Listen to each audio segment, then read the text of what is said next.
Oh, hello. Whoa.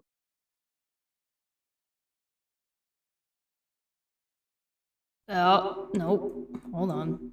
Why is there so much of me?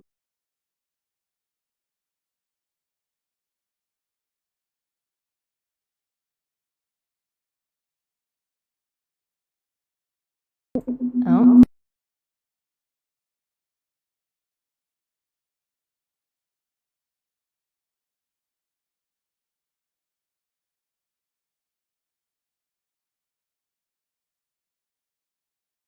some,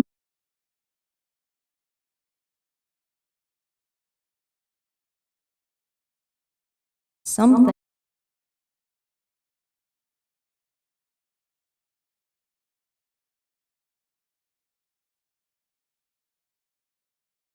Yeah, thanks, Feline.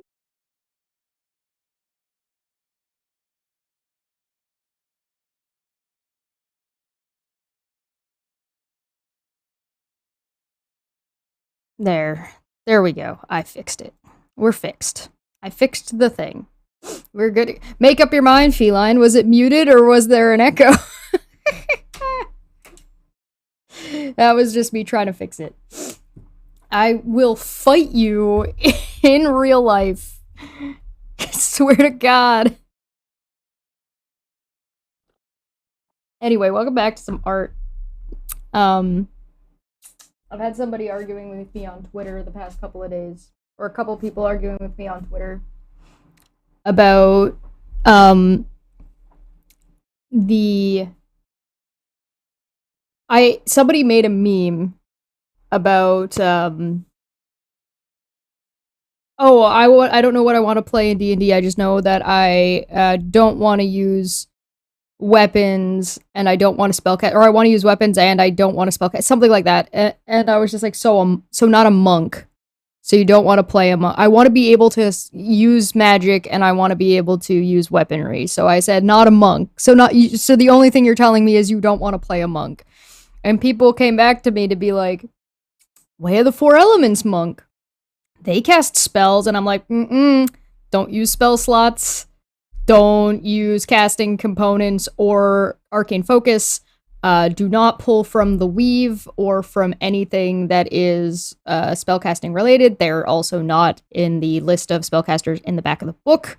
Although the thief is the thief and the fighter, the arcane trickster and the eldritch knight, are also not in the back of the book. But they also say draw from these spell lists, and you can choose spells. You don't get to do any of that as a monk. You don't get to choose your spells. You just get access to some. It just has a whole different way of casting. As you can see in the book here, they even have different names for things. So, like, Gong of the Summit. 6th level required. You can spend 3 key points to cast Shatter. Basically, they're using the spells as a description because they're not going to write whole new descriptions for things. That'd be a whole nother book. So they were like, you do this action, you get the equivalent of this spell. The worst argument I saw for this was somebody saying, well, that's like saying nobody's a caster if you don't use a spell book. And I said, that's nothing like what I'm saying. The best argument against this is, can they be counterspelled?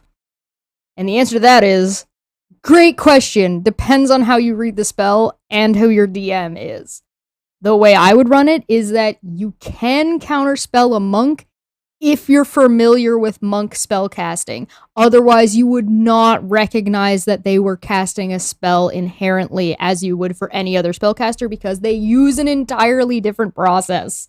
They are not spellcasters. They do things that give them the equivalent of spell effects, but they do not use components. They do not have arcane focus. They do not pull from the weave. All of their stuff is like key and internal, not pulling from an external force like sorcerers, not pulling from an external source like warlocks, not pulling an external force like divinity. I'm gonna do a whole video explaining all this. But I was like, this is the worst argumentation I've ever seen. Meanwhile, I'm not telling people not to treat them as spellcasters. I'm just saying I don't view them as spellcasters. And then I guess some people got mad. like, listen, bro, I ain't telling you what to do. You do what you want. Anyway, that's my fun story for today. We're gonna draw Keyleth. As you can see, I've got our references already here, and you may notice it looks a little different in here again. And that's because I started using the one that I made originally for art stuff, but for just, me talking about things. So I decided that, you know what, maybe art stuff should just be the most basic looking bitch shit. And so that's where we're at. I don't like all the bells and whistles and stuff. But hey.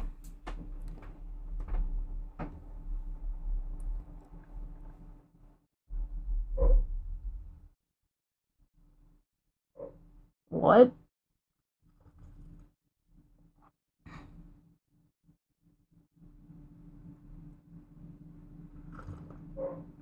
What the fuck are you talking about?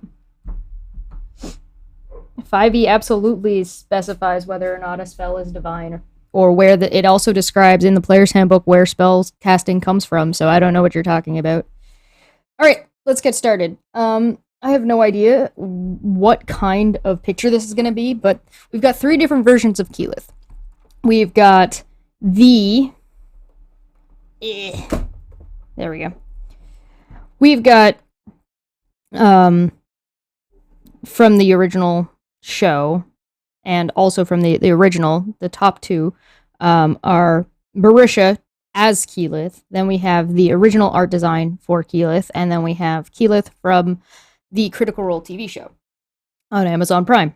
That was really good. I feel like we do something a little bit magic-y. Yeah, I feel like she's a druid. Sometimes she transforms, but like her like best known for is like call lightning, and like Marisha does the whole boom. So I'm thinking we do a casting of call lightning.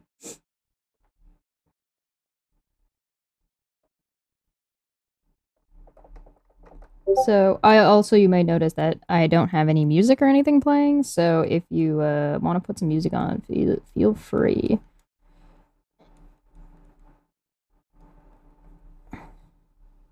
Do we want head up or head down? I feel like neither. I feel like this is not where we want to go. Hold on, I have a better... I have another idea.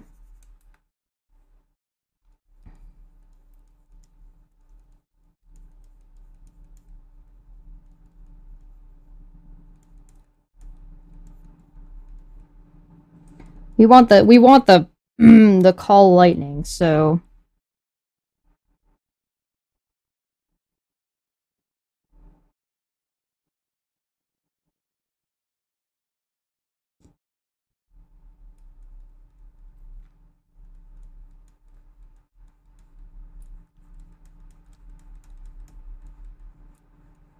I don't know, starting off your sentence with, that system is trash, is probably not going to get you very far. If that's what's being discussed, either discuss or don't. Take your pick. It gets old real fast.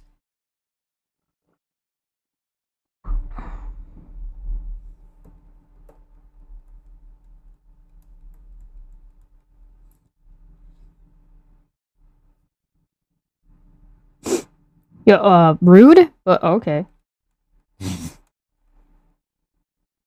So, next thing to discuss is my birthday is coming up, and I did a poll asking about if I should do something on my birthday.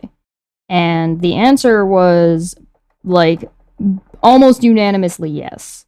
So now I needed to decide what to do.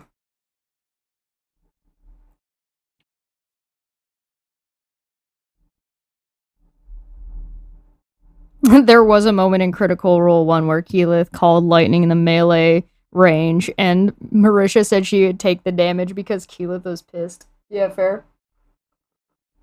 It do be like that.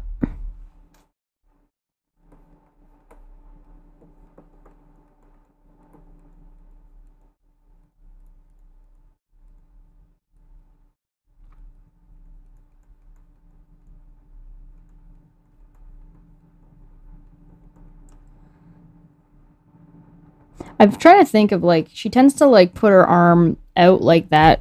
Because I'm thinking about the way, like, Marisha actually acts it out. She usually, like, puts her arm behind her and then calls down. So this arm would be, like, out like this. then it's probably got her staff. It's probably gonna be lit up or some shit. I don't know. She also tends to like float when she's doing spells a lot of the time. It's just like an animated look.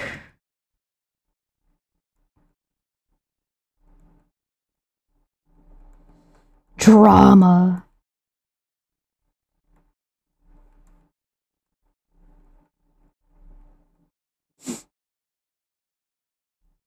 Do a cooking show and make myself a birthday cake.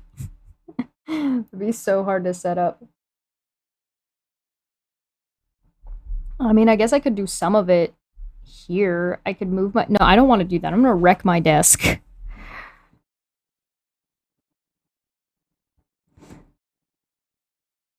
Yeah, the sunbeam was pretty good. Keyleth gets some badass moments. It sucks that she was treated so poorly by people for so long. Or, like, at all, but, you know.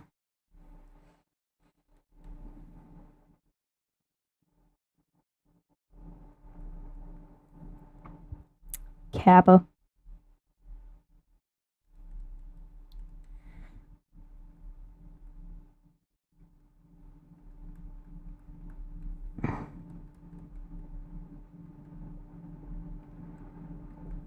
So how's everybody's weekend been? How's everybody feeling? It's Monday, I think, right? I'm pretty sure it's Monday.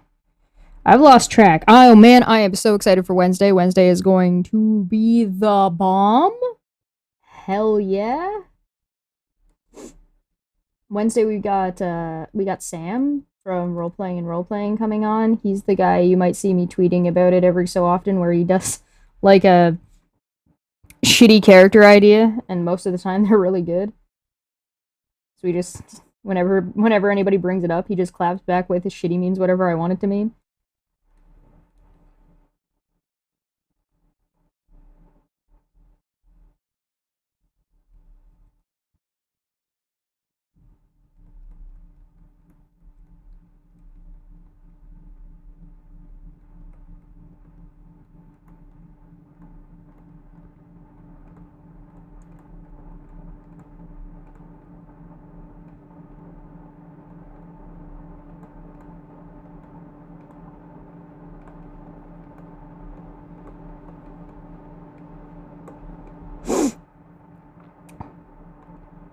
Like the size of her antlers, like it looks like she doesn't have them in this one.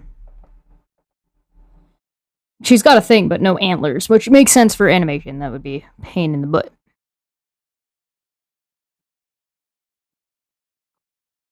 Well, for those of you that it's Tuesday already, I hope you're enjoying your Tuesday.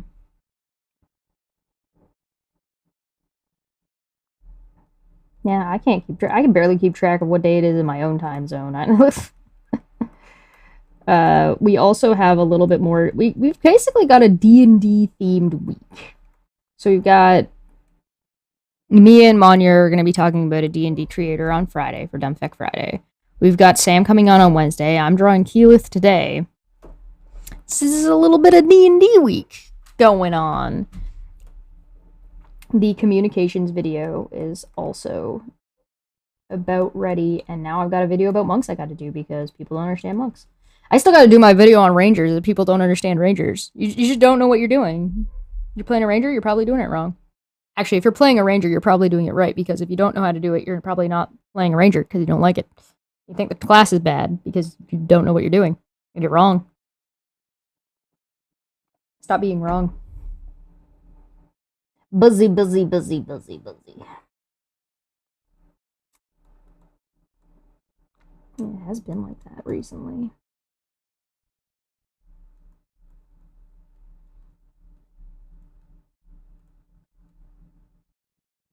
I don't know if these lines make sense to anybody else. Hopefully they're good visually for people to be able to see that.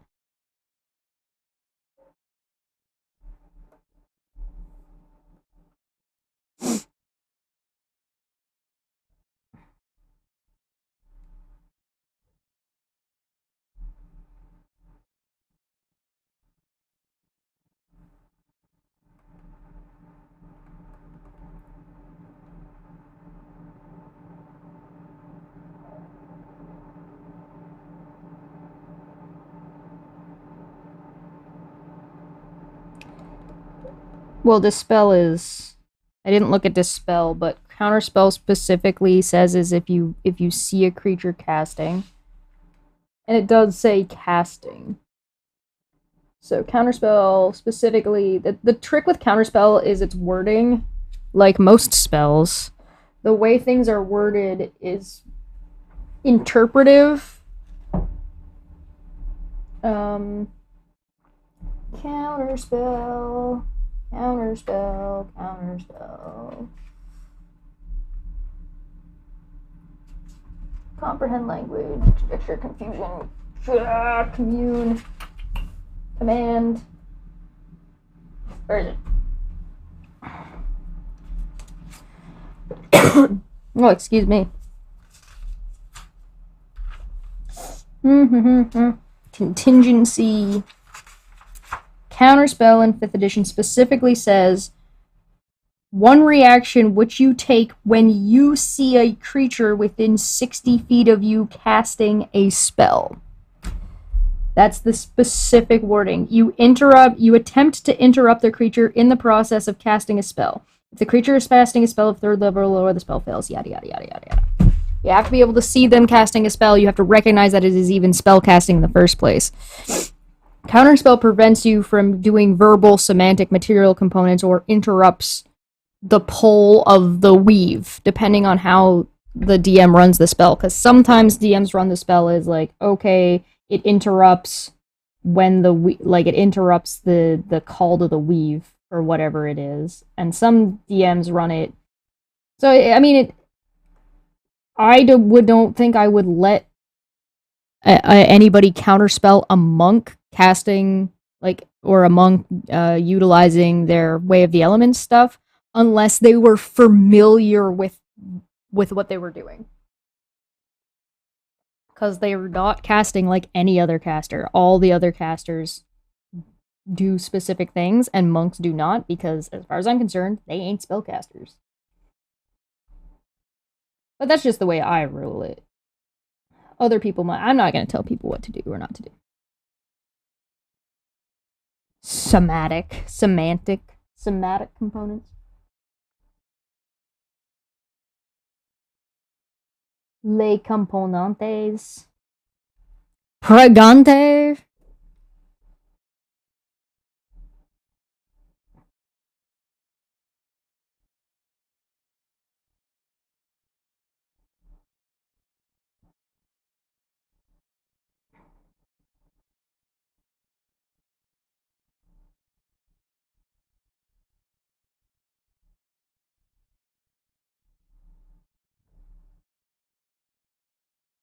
She's so cute.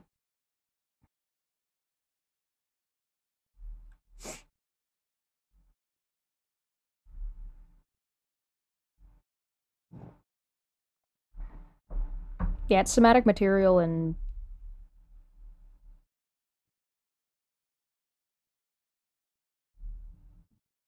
somatic components and vocal components. I'm pretty sure that's the way. Verbal, somatic, hands, mouth, and stuff. Whatever. I'm gonna have one of those days, I see. Here I thought I did so well for myself because I got up, I took a shower, like an adult, I took my dog out for a walk first thing, got back, got stuff set up this whole room and all that stuff. Then I went out to go and I was like, oh, I should eat before the stream. I don't really want to eat on the stream, although that's never really stopped me before. But I was like, oh, it'll only take me a couple minutes. And then I succeeded in making myself a full on breakfast before going live. And I ate and everything. And I made my tea. And I'm like, hey, oh, look, I'm an adult. I'm doing adult things. Look at me go. Woo.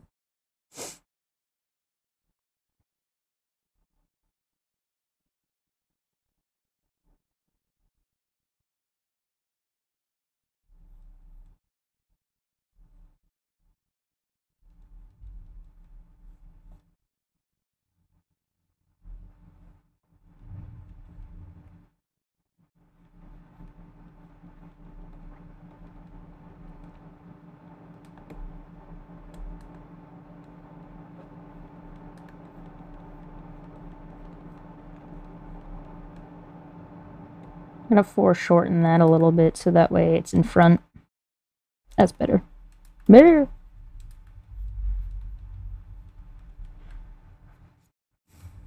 Semantic, yeah, semantic would be like the verbal component. Somatic. God. Send help.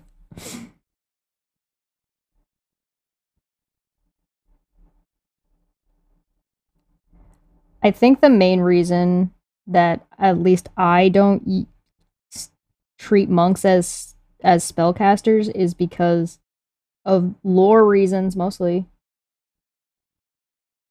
Like via the lore, they just do not they don't call on the goddess of their magic or magic. The stuff that they do isn't magic. It has the same effect as a spell, or known spells, but they're not pulling from the weave. They're not calling upon the goddess of magic's power. They're not.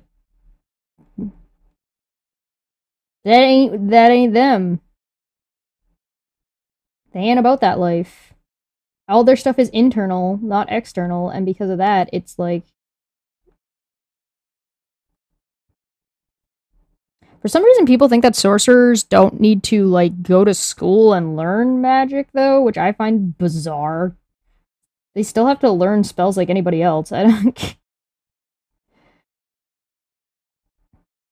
They're just like naturally talented versus like you had to study always.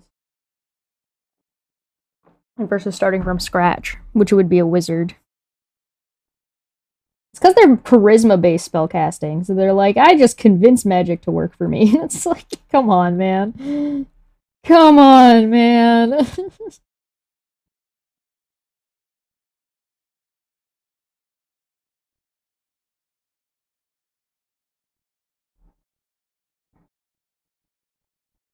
This needs to be a little bit lower down.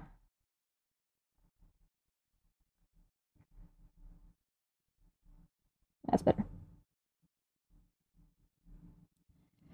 I always forget that like my colors are completely different on my computer screen because I have everything like turned way down, like brightness wise and stuff, so the colors look totally different.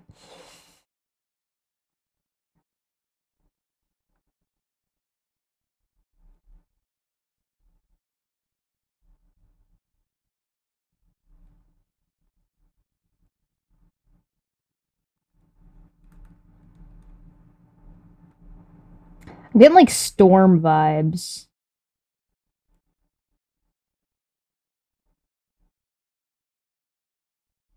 Or Sunfire vibes.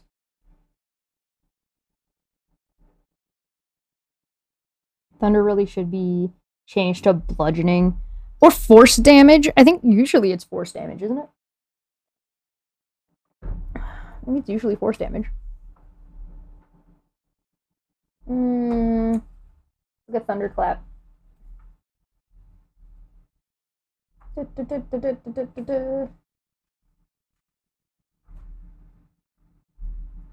Tashes, telepathy, thunderous smite, thaumaturgy, thunder wave. No, the thunderclap isn't here. No, whatever. Thunderous smite. First time you hit with a melee weapon attack during the spell's duration, your weapon rings with thunder that is audible within 300 feet of you, and that deals 2d6 thunder damage. Oh, right, thunder damage is its own. Strength saving throw and be pushed away. Constitution saving throw, thunder damage. I forgot that thunder damage was its own damage.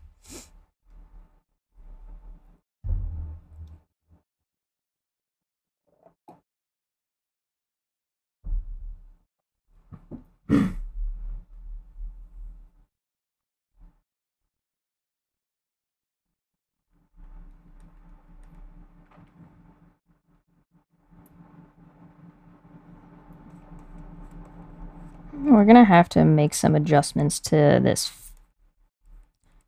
here. Only because I really don't like the angle this is on. I feel like it could be a little bit better. It needs to be pulled forward a little bit more. We'll get there, though. We're still in the sketching phase. It's fine. Everything is malleable. The thing that's like really the angle is I should have just pulled up seen if I could find a picture of Marisha doing the pullback because I don't my brain is not doing a good job today. I mean, you know, to be fair, my brain usually betrays me. It is the way. Have you guys figured out what the Why Do You Care video is about yet?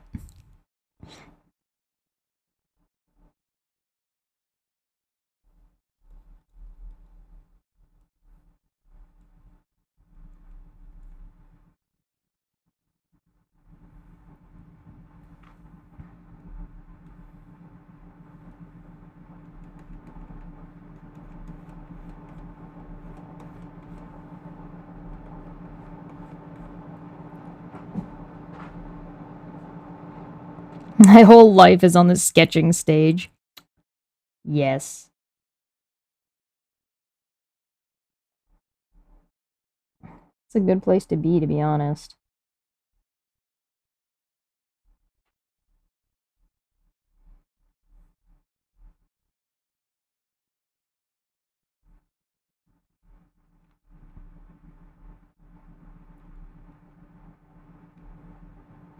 I don't know how much I'm really gonna do with her headpiece. I'm probably gonna be closer to this one. Just because, like, I don't... We'll do that. We'll do this. This seems good. It's simple, it's straightforward enough that it's not gonna cause me fucking problems. And then we can add the antlers, because we'll put the antlers on, because the antlers are cool as hell!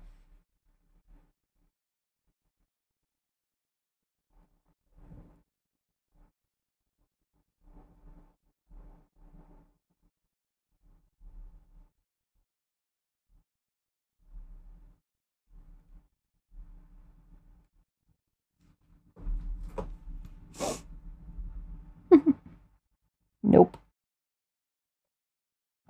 Good guess, but no. I have literally no reason to talk about any of those people in any capacity.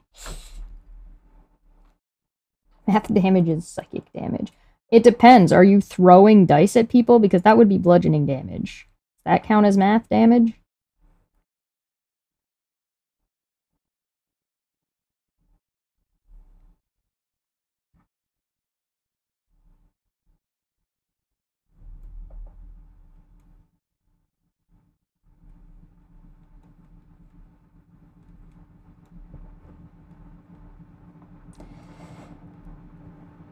Do you think it's about you? It might be about you.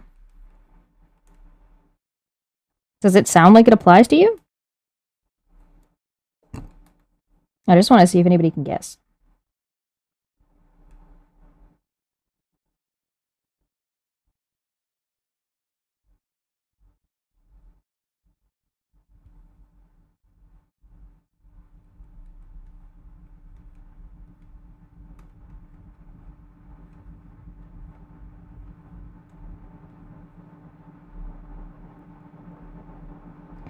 Well, if it doesn't sound like it applies to you, then it probably doesn't apply to you. I think I said that in the video.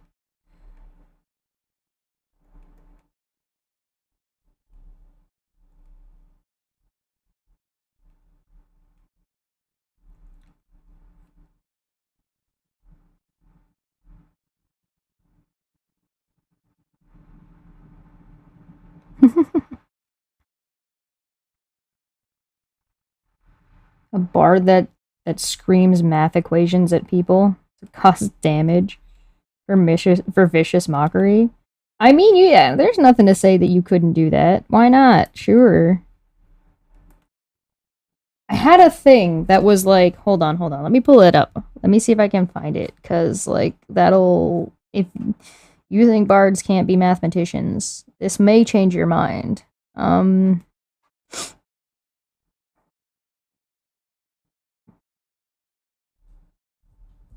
Give me 1 second, let's see if I can find it.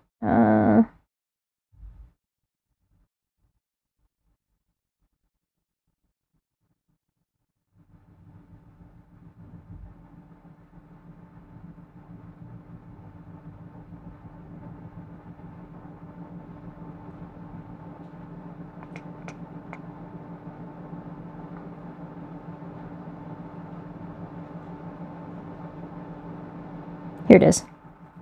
Okay, so it's written out 12 plus 144 plus 20 plus 3 to the square root of 4 divided by 7, right?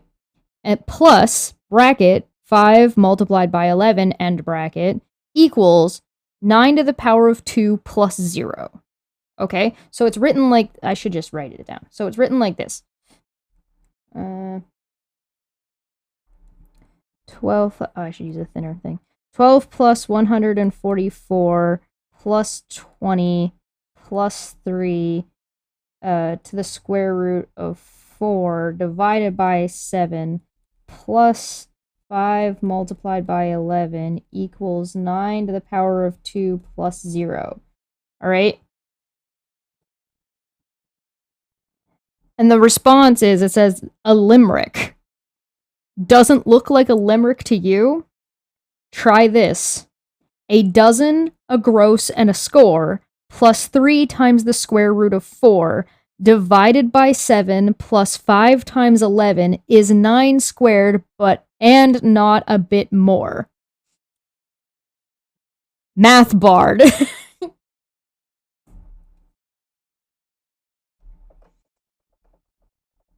You're welcome.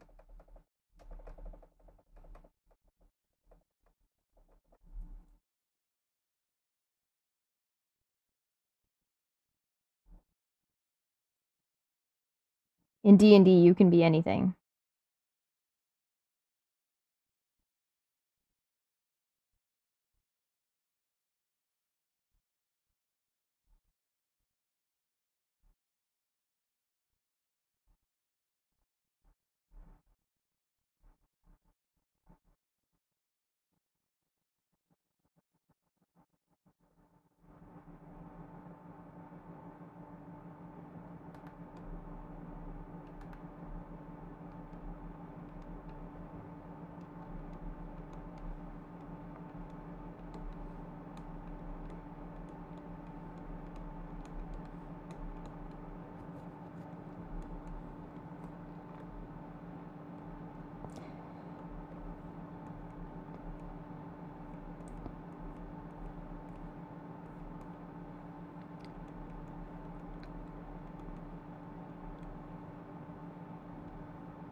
I don't know what, or if we're disagreeing on anything free to play. I don't honestly know what your complaint or issue is. I don't know. If people want to homebrew shit, go for it. That's fine. I don't have a problem with that. Why would that be a problem? Go for it. Homebrew all you want.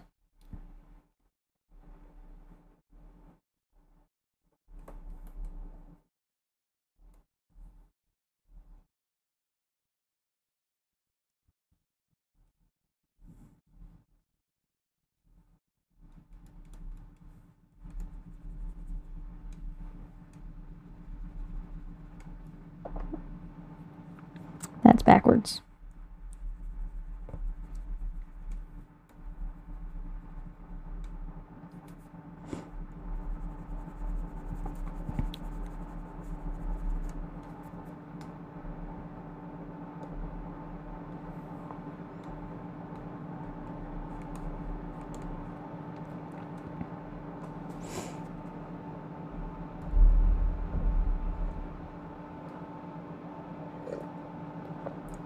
Oh, I need more hot water.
Hashtag.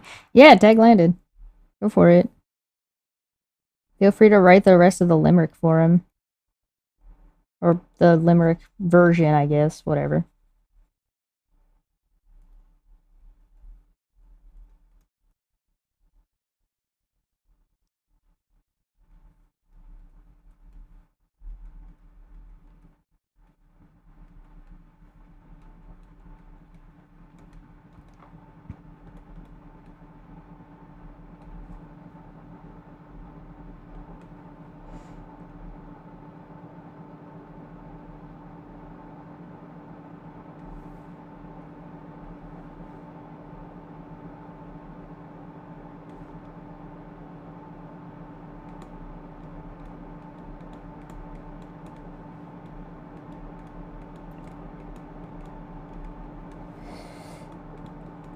Counterspelling and dispelling second wind doesn't really make a whole lot of sense to me. It's not magic, it's like shrugging. That'd be like dispelling a barbarian's rage. That doesn't really work. It's an inherent ability. If you want an ability to like, if you want something to, what would be the way to do it? If you wanted to, there's a term I'm looking for. If you wanted to like cancel, I guess, out someone's ability, like you can cancel out a barbarian's rage by pulling them out of the rage, right? So it's just like I mean, if you want to homebrew something that lets you do that, sure. I'm far from me to tell you not to. It just doesn't really make sense from like a counter spell because it's not a spell. So if you wanted to counter it, you'd have to use something else, which I think is fine. Sure. You want to write that in? Go for it. I don't know why you would want to, but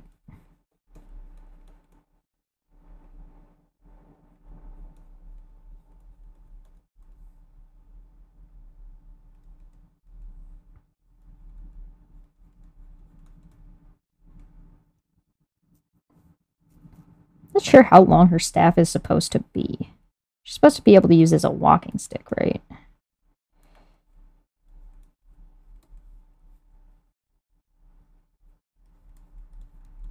Yeah, let's go about that length. That seems reasonable. Then it's like showing up behind her because it indicates that she's got her arm back. I still might need to make her hand a little smaller and this hand a little bit bigger just because, again, I want it to be obvious that this is in front. I would like to rage counterspell. Yeah, this doesn't really work. I would like to use my turn to second wind or my bonus action to second wind. I would like to use my bonus action to uncanny dodge counterspell. What?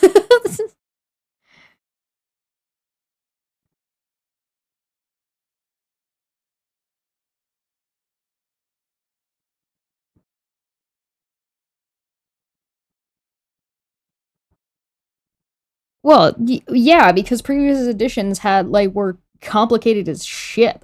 Like 3.5 is a goddamn nightmare. I mean, 5th edition will get there eventually if it doesn't if it gets too much added to it because remember back in the day when 3.5 and 3rd edition were coming out, you had like Dragon and Dungeon magazine that was coming out with like monsters and spells and traps and creatures and players and like all kinds of shit all the time. So I don't think it's vague. I don't find it vague at all.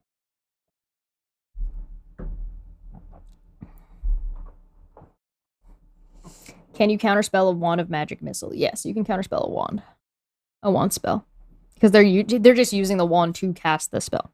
So, standard spellcasting rules would apply to it.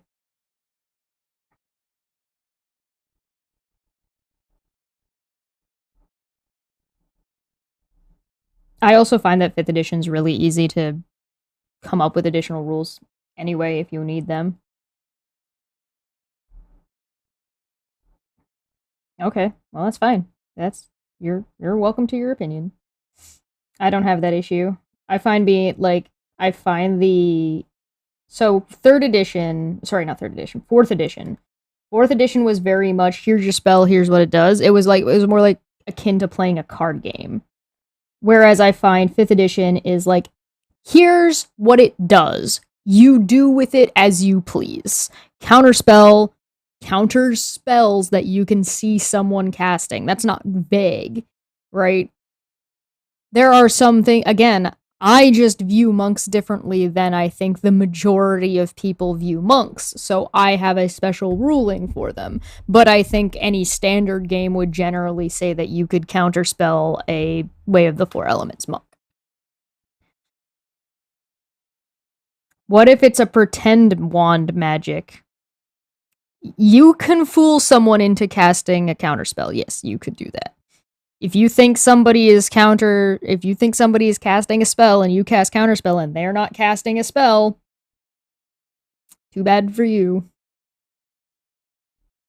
Goodbye, 3rd level, at least 3rd level spell slot. I hardly knew ye. That is a straight up tactic.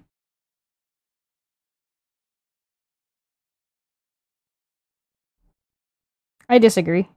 The rules as written work fine. If you want to do extra shit, like canceling a barbarian's rage but via magic instead of just making him unconscious, or through a charm or something, because there are rules for this. Like you can, like same with you want to make somebody drop a concentration spell and you hit them in the head, or you hit them and they have to roll con saves. So these rules exist. Have you read the books? Have you read this? Have you read this book? It has rules for that. It's got rules in it. So if you would like to do that, you can do that. As for something like Second Wind, though, that's a little different. If you want to try to cancel somebody's like reaction, you would need like the Sentinel feat if they're trying to move, or because there's a feat for that. The thing is like not everybody has a way to do everything. Simple as that. If you want everybody to have a way to do something, like canceling each other's, things like Second Wind, or you want to cancel a monk's Step of the Wind, there are ways to do that. But if you want everybody to be able to do it all the time, yeah, you would have to write something, because that's just not how the game works. It doesn't work like that.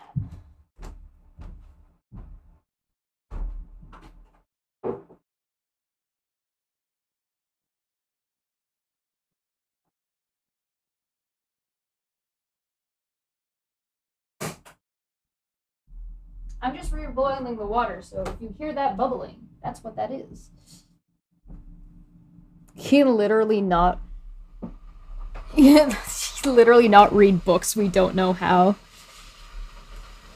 Right, counterspell occurs before the spell is completed. Yes, if you try to counterspell a spell that already exists, that will fail. So you can't counterspell a curse. You have to get remove curse, or kill them and bring their body back and resurrect them in a way where the curse is gone.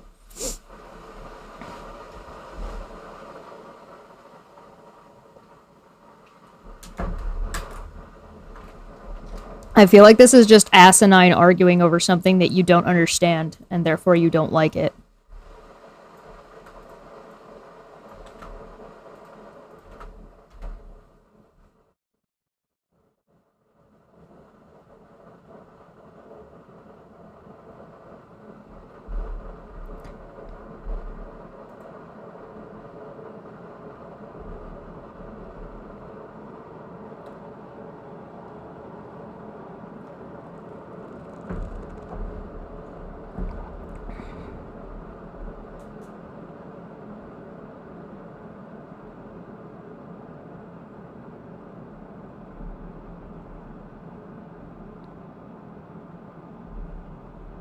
So, for anybody who doesn't know, Arcane Ambience, because I wanted to reread it to make sure I was able to answer the question. Beginning at 10th level, when you cast a spell using a spell... This is if you're a time wizard.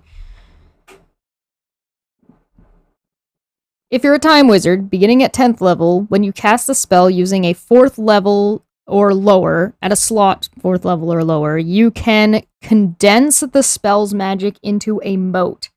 The spell is frozen in time at the moment of casting and held within a gray bead for 1 hour. This bead is a tiny object with AC 15 and 1 hit point.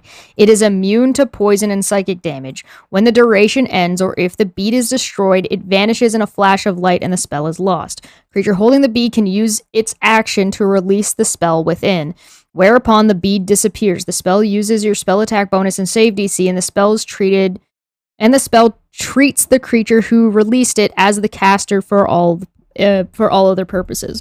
Once you create a bead with this feature, you can't use it again, blah, blah, blah, blah, blah. This is a magic item. I realized I put myself right in the corner where my little goober is. Oh, you guys can see me fine. Yeah, you've created a little magic item. It's this. It would function the exact same way that beads of fireball would.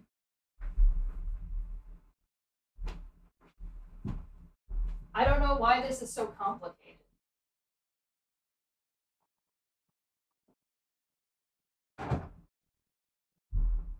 As long as you counterspell before the spell completes, you can do it.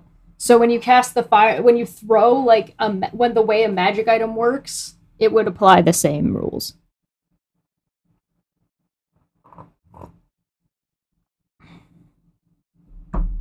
It just sounds like you don't know how to manage magic. That's all this sounds like.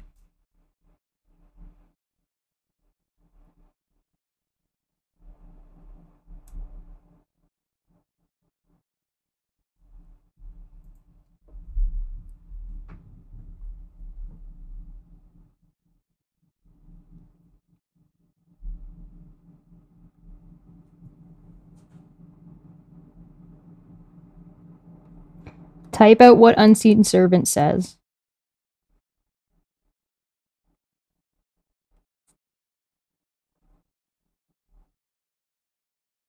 You create a bead.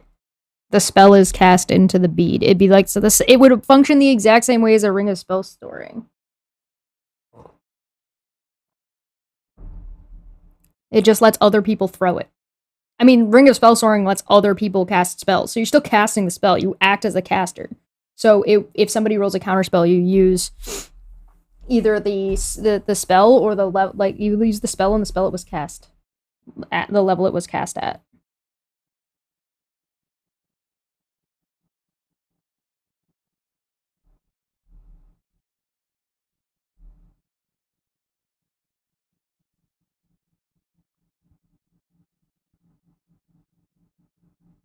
All right. Well, I'm pretty happy with the way this looks. Basically.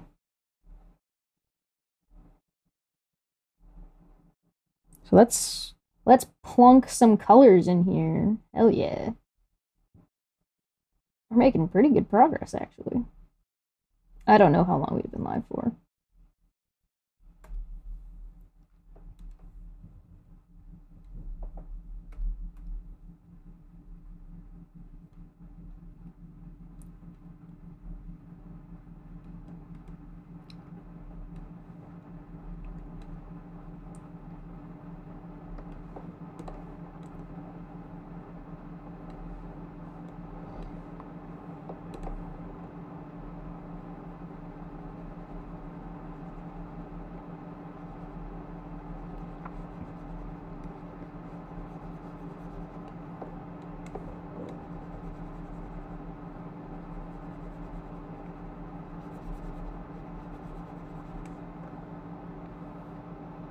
Thanks.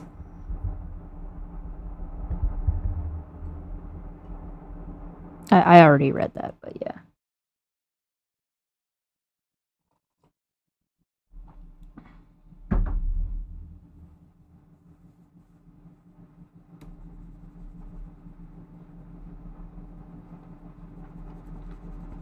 If you want to do creative things with spells, that's totally fine. I don't know why this is viewed as a detriment. It's up, and it'll be up to the DM to rule it.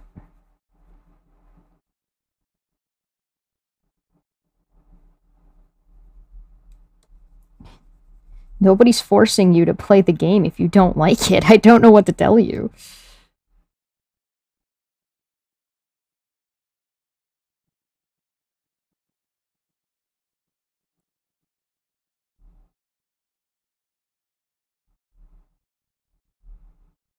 This is fucking asinine.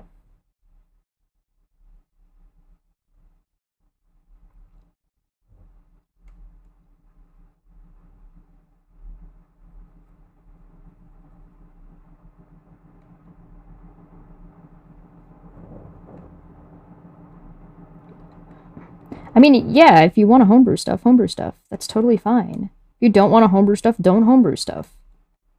Just use rules as written. Or don't. If you don't like the system, don't use it. I understand the confusion here.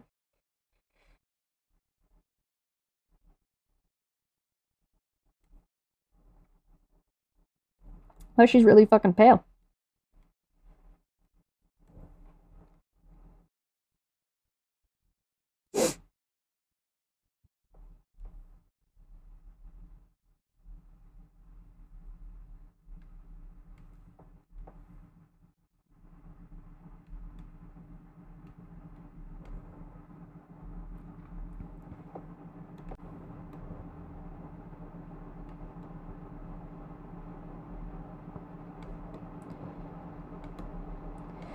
Leaves. All this will be leaves eventually. We're just blocking in color, so don't get too attached to anything. One of the tricks of doing art, don't get attached to shit. You never know what you're gonna keep or use. If you do get attached to something, you can do your best to try to keep it, but you know.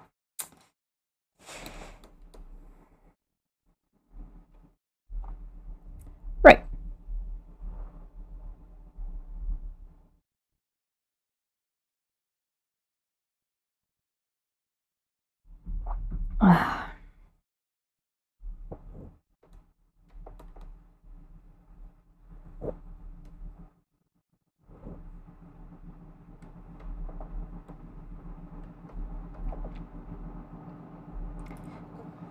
Glasses are driving me crazy. Let's just use this bright green for now, but I think this will end up changing. I think that's going to change to blue, but that's okay. It'll do for now, donkey.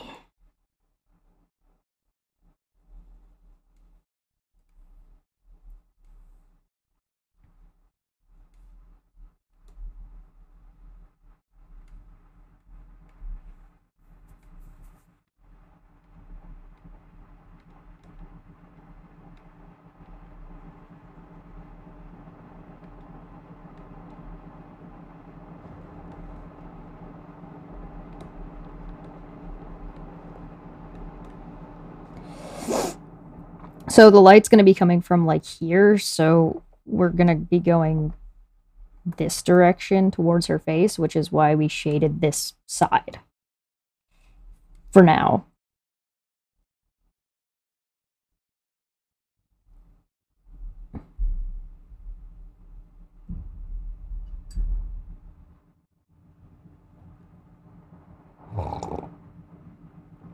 Oh, for fuck's sakes. Are we seriously gonna just be arguing about this the whole fucking time? Fine. You want to know about Unseen Servant, right? For fuck's sakes. I feel like I'm gonna answer your question and you're just gonna pick something else because you're being pedantic asshole right now and I'm getting fucking tired of it. Not gonna lie. Oh, but there isn't a specific ruling for this thing. Well, here's a specific ruling for that thing. Oh, but there isn't a specific ruling for this thing. Oh, but what about this thing? Okay, level 1 conjuration ritual. Casting time, 1 action. Range, 60 feet. Components, verbal, somatic, material, a bit of string, and of wood. Duration, 1 hour. The spell creates an invisible, mindless, shapeless medium force that performs simple tasks at your command until the spell ends. The servant springs into existence in an unoccupied space on the ground within range. It has an AC of 10, 1 hit point, a strength of 2, and can't attack. If it drops to 0 hit points, the spell ends. Once on each of your turns, as a bonus action, you can mentally command the servant to move up to 15 feet and interact with an object. The servant can perform simple things: cleaning, mending, folding clothes, lighting fires, serving food, and pouring wine. Once you give the command, the servant performs the task to the best of its ability until it completes the task, then waits for your next command. If you command the servant to perform a task that would move it more than 60 feet away from you, the spell ends. So what you're asking is, can the unseen servant throw an item? Is that what you're asking? Like, if you were to cast a little orb, could it utilize it and throw it and trigger the orb? No, it can't cast the spell. It can't utilize the magic item. It would be able to move it, as in throw it from point A to point B, but the item would not trigger. It can't do shit like that. It can't make attacks. So no, by the rules, no, you would not be able to put a spell into your orb, hand it to the unseen servant, and let the unseen servant throw it. They would be able to throw it, but the spell would not activate. Simple as that. There you go. But can it play Minecraft? I don't know. Is playing Minecraft a simple task like mending, folding, or pouring wine? I feel like no.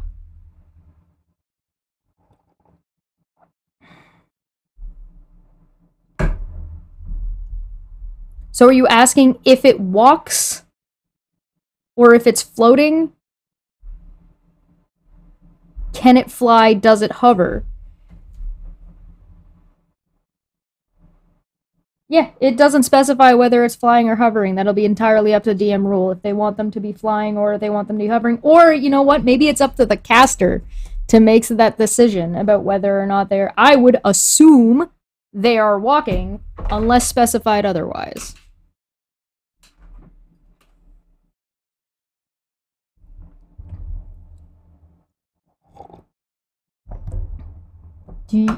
It's not gonna fly. If you're asking for the sake of, will a spell that is on the... will web slow them down? Right? It can't play Minecraft, but it can play Pong. Yes. If you're asking for the sake of, I want to cast an area of an effect spell so that way it slows the unseen servant, the answer would be yes. Whether it's hovering or not, it would be slowed one way or the other. Sounds like a bot. It should be able to play League of Legends. You can probably play League of Legends better than most people.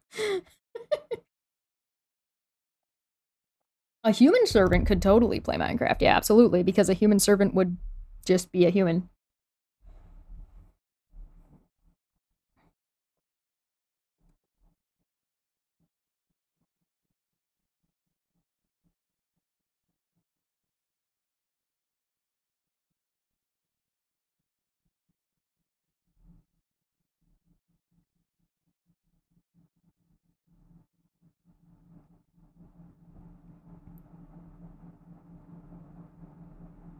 I'm not an authority, by the way.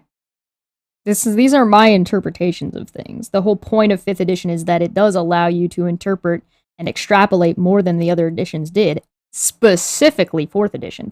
4th edition was, like, very much told you exactly how everything did and what it did and how it did it and in, like, what you could do with it. It was very limiting in that way, whereas 3rd edition was far less limiting, but it had years and years and years and years to add more and more and more to it.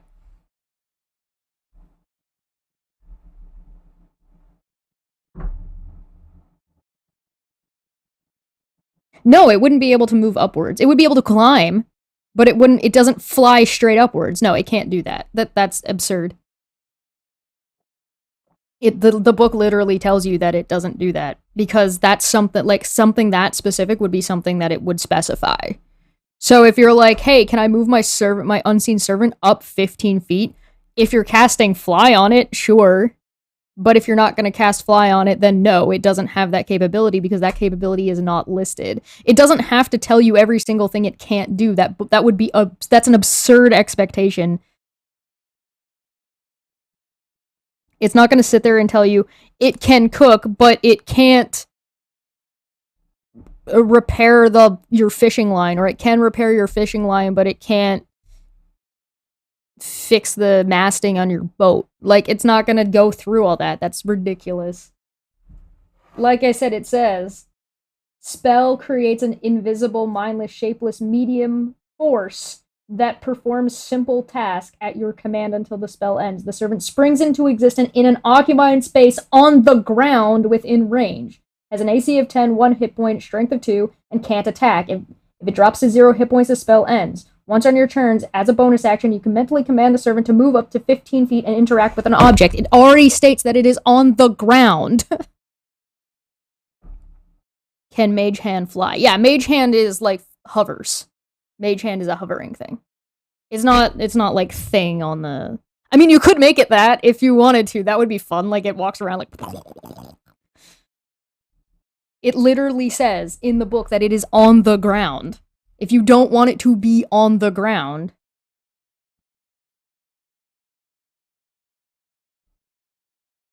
No, it would be able to dig. It says it can do simple tasks. So digging would be if you say dig a hole, it would be able to dig a hole.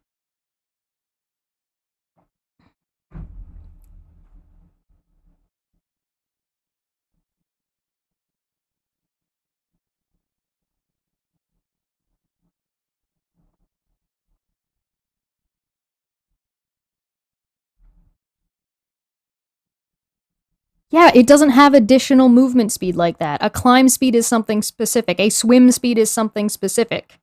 Like, these are specific. You're asking if it can do specific things that are specifically listed if things can. If you go look at a fish, the fish will say it has a swim speed. If you look at a bullywug, it will say it has a walking speed of 25 and a swim speed of 30. Right? So if it doesn't specify that it has a swimming speed or a flying speed, it does not fly nor swim. It would swim and fly the exact same way anybody else who doesn't have a swim or a fly speed would, which is by making checks. If you want to swim and you don't have a swim speed, you're using athletics. That's why it says it has a strength of 2. It tells you it, right? It's in the book. It's not the book's fault that you don't fucking understand how to read it. It tells you exactly all the stuff you need to know. You don't know how to interpret it. It tells you it has a strength. It goes out of its way specifically for this reason to tell you that it has a strength of 2. It doesn't tell you any of its other stats. It doesn't sit there and tell you what its charisma is. It tells you that its strength is 2 and it can't attack. And it has 1 hit point and an AC of 10. It does tell you its wisdom and intelligence. It tells you that it's mindless. The book literally tells you whether or not it can swim. Whether or not it can swim is going to be based on the DC check that the DM sets for the athletics check needed to be able to swim. It has a strength of 2, so it probably can't swim. Dear God. It's not DM, it's DM fiat in, like, what is the DC check for swimming? Like, there's gonna be the standard if it's very easy, which is not by DM fiat, by the way. Whether or not something is easy or not is decided by the DM, but the level of check isn't entirely. The check, a very easy check, is a DC 5. That's in the DMG. DC 5. But what's its dexterity? For what? Needle point? What the fuck are you making it do? Oh, God. So, like, I gotta cut this whole bit out and just go on a fucking goddamn rant. So, if the DC is 5, right? The DC check is 5. its strength is 2. So to make a check of 5, it would be rolling on a d20. A 2 is, let me just check the modifier on that, is I think a -5, but I just want to double check. Sorry, -4. So on a 2, you have a -4. So if you want, on an easy check, for assuming there's a check, then it would have to roll above a 5 to be able to swim. I know, Icarus, I know you're not serious. Like, that's why I was like, what, you wanted to do needlepoint? how good is the needlepoint? I don't know. It just means, like, it doesn't have to specify these because its dexterity would be 0.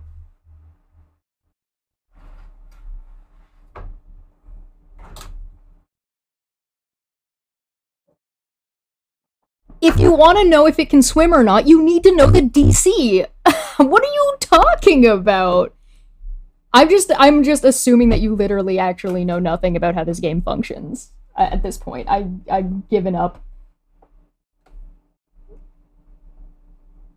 I'm making the assumption that you don't have any actual idea of how this game functions and that you're just being argumentative now.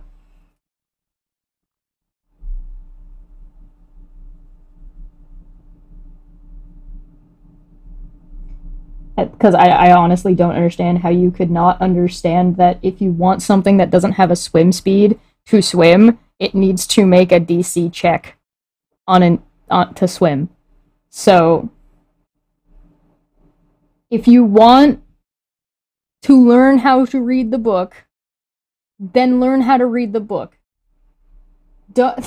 You're welcome to not like it all you want, but, like, if you want to argue about it, find people that are interested in changing your mind, because nobody here is interested in changing your mind. If you want to change other people's minds, learn what you're talking about, because you sound absurd.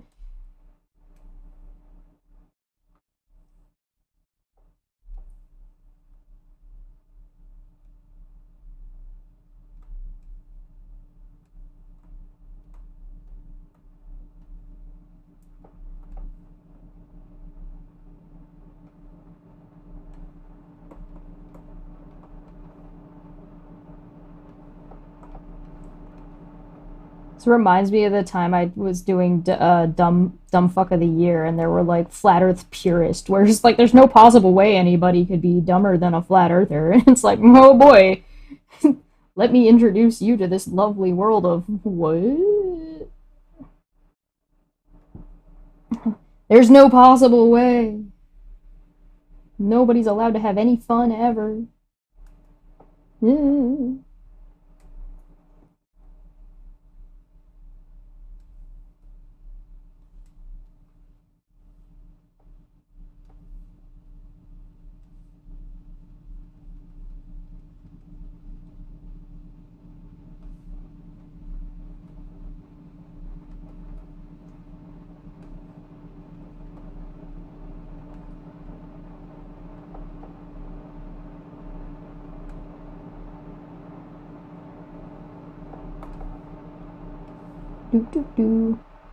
I probably shouldn't be building in the highlights already, but I kind of lost track of what I was doing from that conversation, so I'm just doing it. Oh well, whatever. It's fine.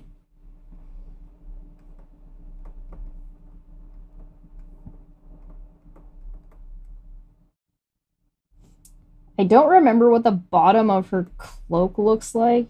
I could go find a picture, but I don't think I care enough.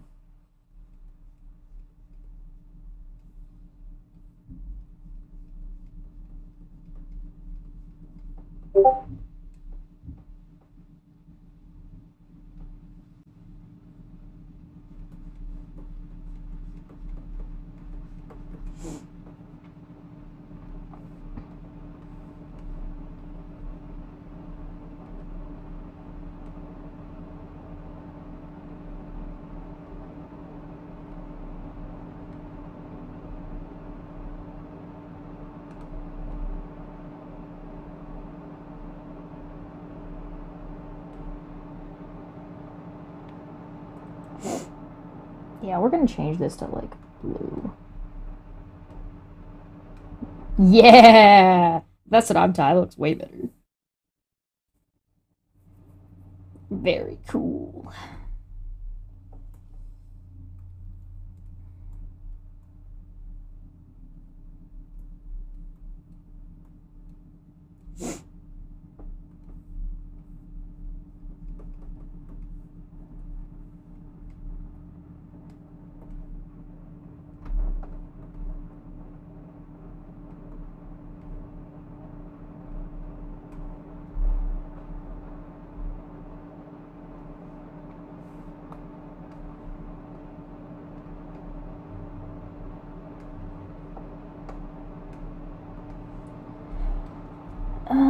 And like that cute little pink color she's got. Oh, adorable. Adorable. And then we just need a couple little freckles. Oh, so cute. Look at that. Look at them little freckles. Ooh. Adorbs.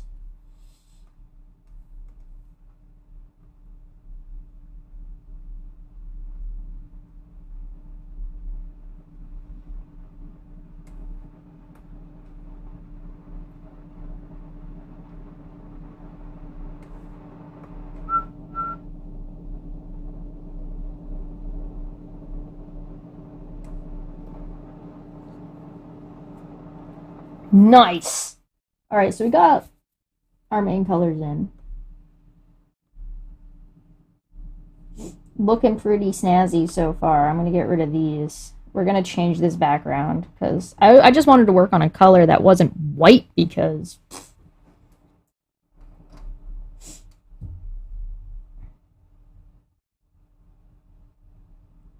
Jesus Christ. Yeah, now you're just being a little bit of a baby, I'm not gonna lie. Don't be mad that there are answers to your questions. I don't get, like, if you don't want the answer to your questions, don't fucking ask, dude.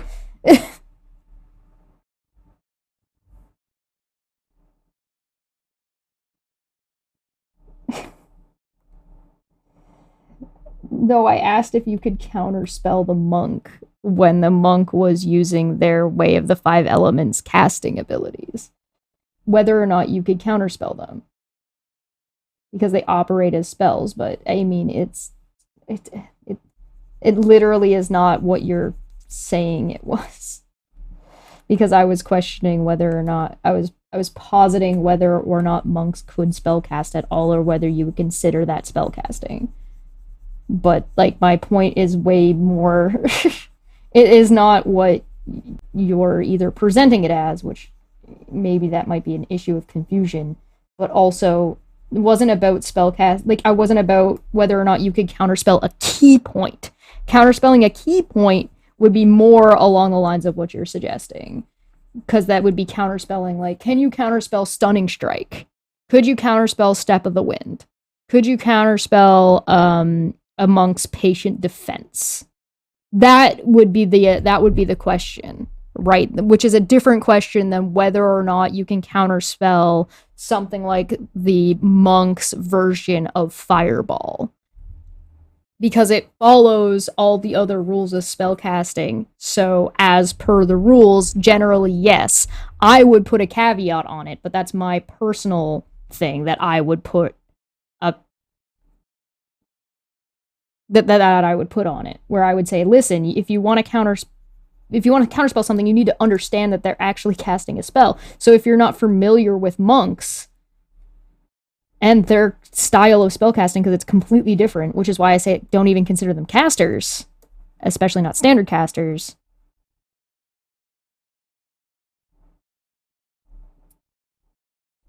But that's a nuanced take that I take. That's not a standard. That is far outside of the average standard.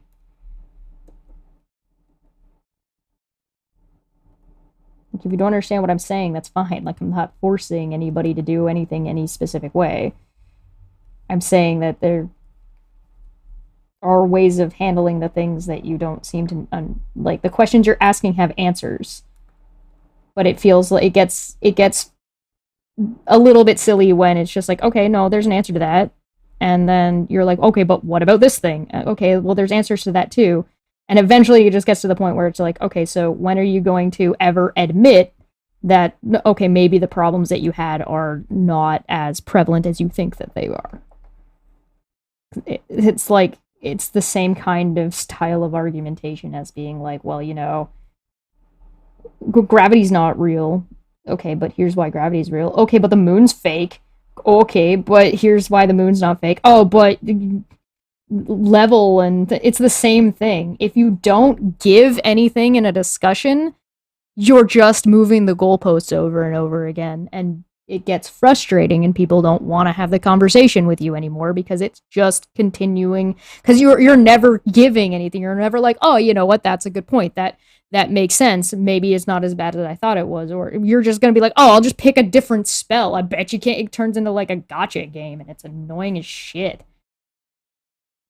Ooh, we chilling and doing art, and you walk in and be like, well, your game is fucking stupid, fuck you. And it's like, bro, what the hell, dude? Like, nobody's here to fucking have a bad time, man. We're here to chill out. Come on.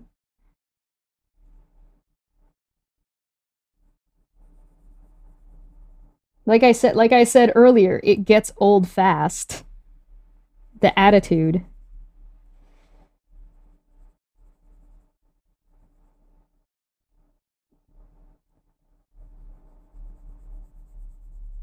I ain't sitting here trying to convince you to play the game.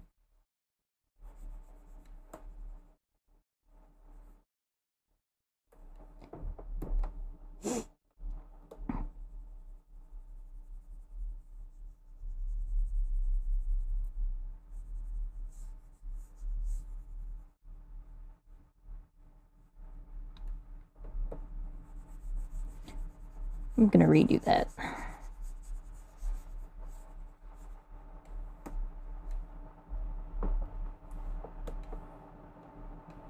Hey, don't be mad that like your argument wasn't like didn't follow through. Like, come on. It's fine. You can drop you like literally drop it at any time. Like, it's not a problem.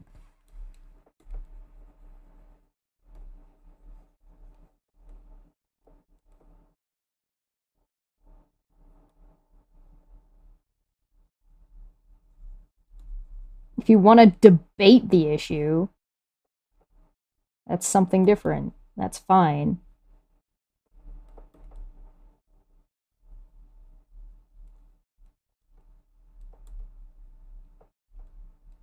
Based. Can D&D debates, my god, no.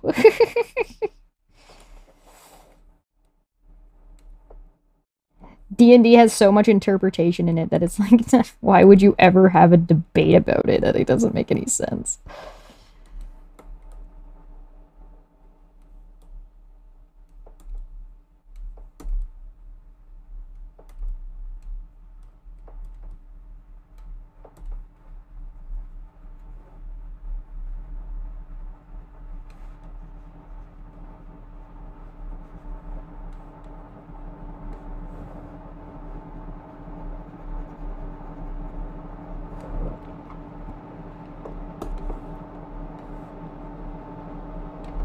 That's too light.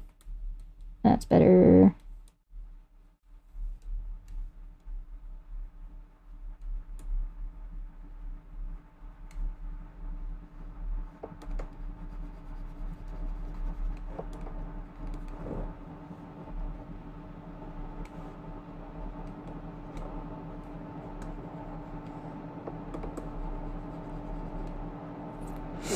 Rocks.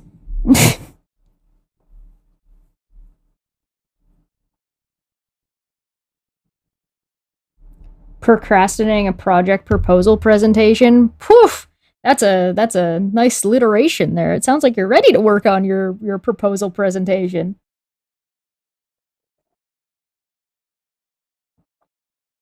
Oh, yes, exactly. It also makes players not rely on one understanding and redress the you mean readdress the same point at every table. Every table is different. Every game is different. That's the point. It's supposed to be different. You have your standard rulings that you get if you're playing something that is like a group thing. So things like the marshes, if you're playing that, then all of the DMs will have the same rulings because the DMs get together and discuss these things and set up the rules so that way they will be the same. You're supposed to have different tables and different rules at different tables. That's the point. That's the whole idea.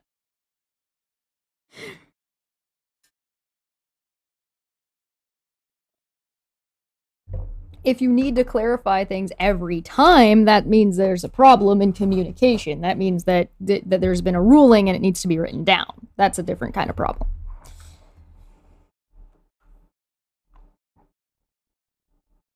That's a consistency issue, and that has to do with like the way the table is running. But that was unintentional, bruh. So you're hold on. I gotta go back and read it again. I want to get that again. That procrastinating a project proposal presentation. You didn't do that on purpose? That's brilliant. I applaud you. Are griffins dinosaurs? I don't know. Are they birds or mammals? Pretty sure neither, because they're magical creatures that were created, so they wouldn't have evolved. Evolution doesn't really apply exactly the same way in D&D. I mean, there's certainly things that happen. Like, there is evolution that goes on, but it doesn't work the same way because some creatures just were, in fact, magically created. So, actually, so in some lore, griffins are chimera. In other lore, they are not. So in some lore, they are a wizard or a mage or whatever went out of his way to create something that you should feel smart. That was brilliant. They've gone out of their way to create something that is half and half.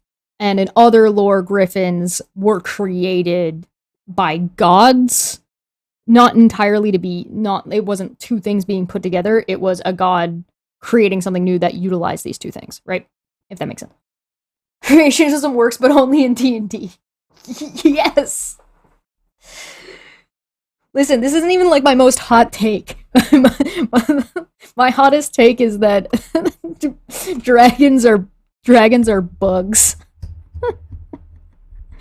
They got 6 limbs, they're insects. Dragons are beetles. They got legs, they got wings, they shoot fire. Dragons are beetles. Change my mind. Don't change my mind. You can't change my mind. Don't argue with me about this. This is just, listen, headcanon. You can't fight me on my headcanon. It just is the way it is because I say so, because it's my headcanon.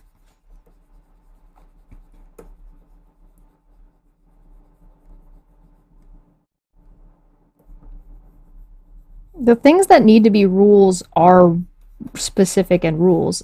How you interplay those rules together is what is up to for scrutiny and what is changed, right? So like how things interact is what's going to vary and change, not the rules themselves. It's just how the DM or the DM at whatever table decides which rules interact with each other in what way. So like what takes propriety.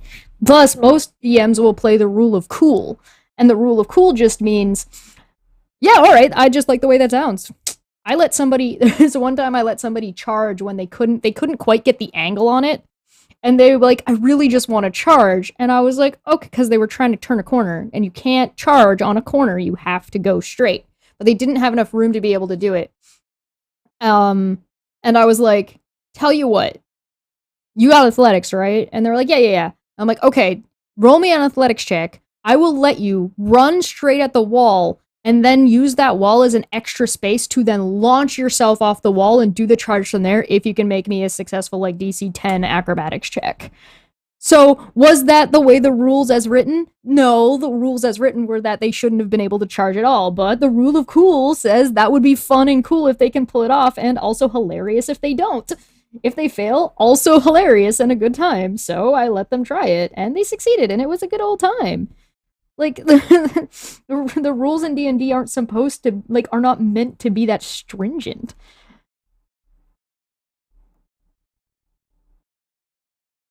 And I'm not a rules lawyer, I don't think, but I do like to make sure things are played close enough to the rules that they're consistent.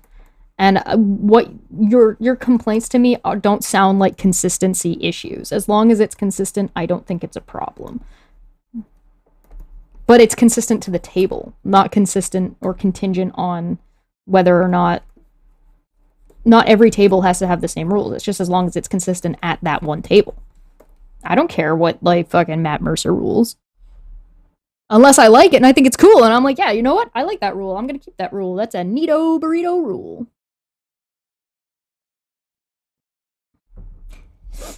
Yeah, I don't remember what the DC I actually made it was. It wasn't something super difficult. I just thought it was fun. I kind of wanted them to be able to do it, so. I've had times where I told my DM, like, are you really going to even make me roll this? Because I can't fail.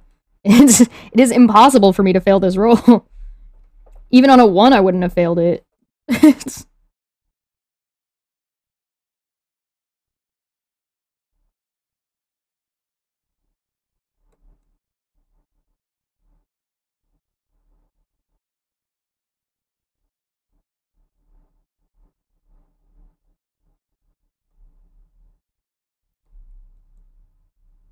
Watch my video about being a good DM. It might clear up some of my takes about this situation, this conversation.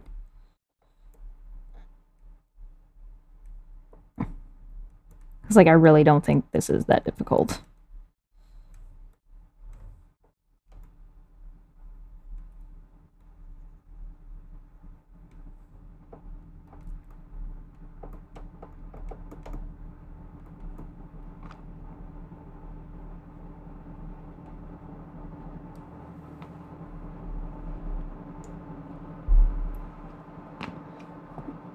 It wasn't an attack. It was an acrobatics check.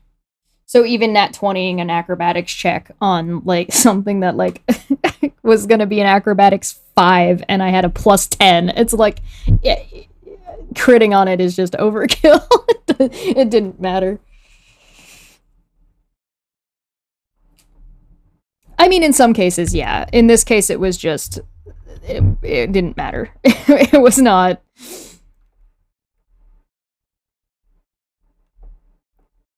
I was just walking. My character wasn't even doing anything interesting. I was just like, I want to walk on the banister, and the DM was like, "Oh, well, roll a check. You could fall over." And I'm like, "Yeah, can I? What's the DC on this? 5? I have a plus 12." And they were like, "Oh, never mind."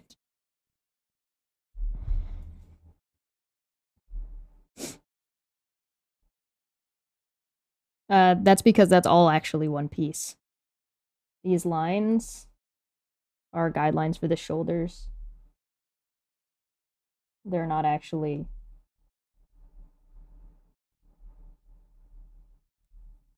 It should look like that. It's the same color as these because it's supposed to be the same, because it's the same thing. It's all one piece.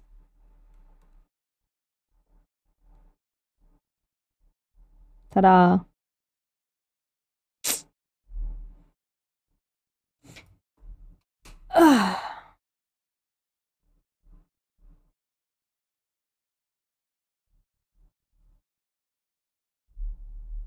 I am a fan of the rule of cool.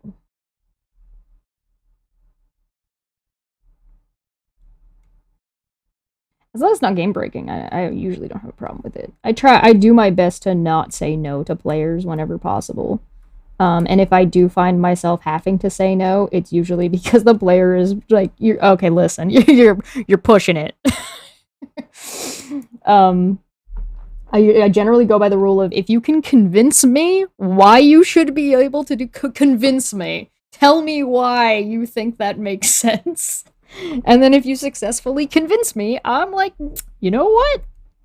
That's a good argument. That makes total sense. Go for it. Then there are also times where I'm just like, okay, that's not really that's not quite how this works. How can we make it make sense in how it, like, can we make it work? This is not quite how this works, so is there a way that we can get it that it does work? So I'll try to work with...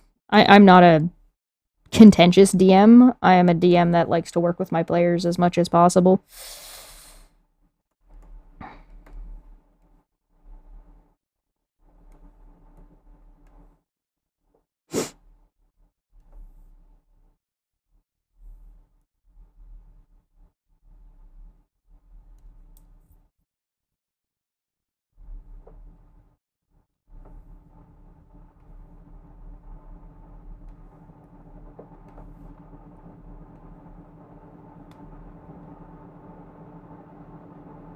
Yes, but. I like yes, but is good. I like yes and a lot of the time. This and also this. Or this, however, is a good one too, but that's the same as but. It's just another wording. Another way to word it.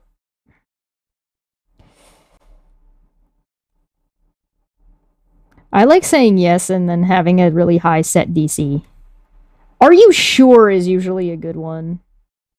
Are you sure? Is that how you want this to work? Like if they're wanting to make a ruling change or something, it's like, are you sure that's how you want this to function? Because you know if that's how that functions, that works against you too, right?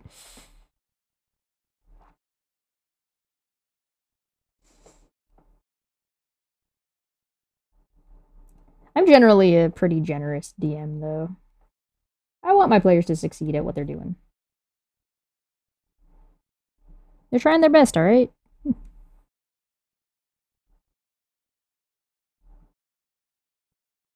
this is coming together. What do you guys think? Do you guys think we should do clean line art on this? Or do you think we should try and go full painterly? Listen, if I tell somebody, listen, as the DM, convince me, and they roll using their persuasion, I will probably just be like, you know what? Yeah, you get to do it. Yeah, sure, you can certainly try. I also do, yes, I traumatize my players on basic stuff. It's like where you roll something and you say, what's your passive perception? Okay. Make a note. The note says LOL. There's nothing happening.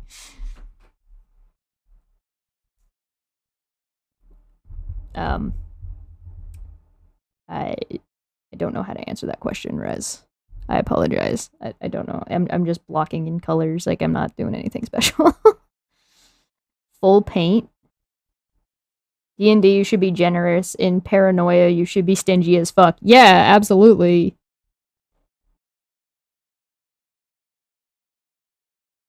Oh, Vex was a whole different thing.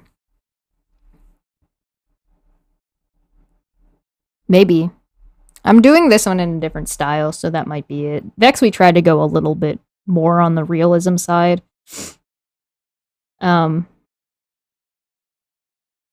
Anyway, I gotta go to the bathroom. I'll be right back. I don't have... Okay, here's the fire thing. We'll just go with this. Here you go. I'll be right back.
Oh, I hope I wasn't too late there. I made a drink also. Besides the fact that this is missing a lime, this is probably my new favorite cup. Because it's like a beer cup, right? It's like a pint. And so I just like, the sad thing is like that's all the ice that I can make at a time. So that's a whole ice cube tray in there, and I just stack it up. And then I keep my rum in the freezer and I fill it up to about there. Put the ice in, fill it up to about there, and then just half one of those bottles of ginger ale. Delicious.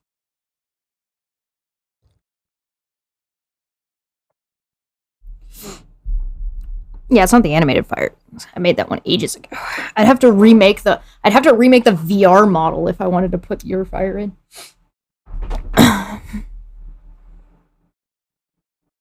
A mega pint.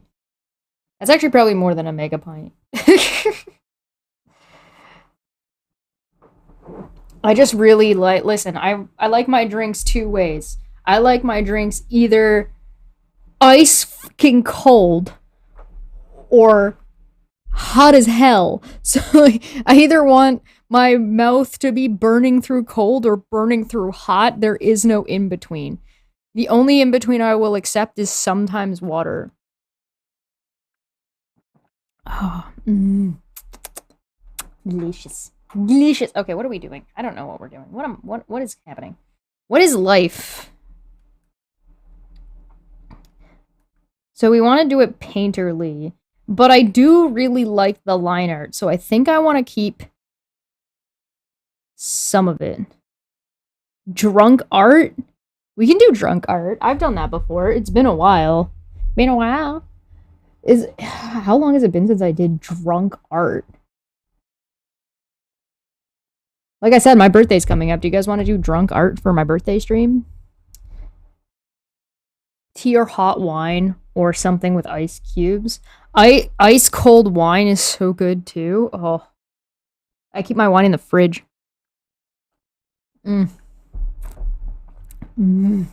Delicious. I do prefer wine cold, although it's been a really long time since I've had like wine served warm, so I'd have to try it again. Same with like sake. Sake's gotta be warm. I prefer cold shots. Oh my god. Okay, what's it?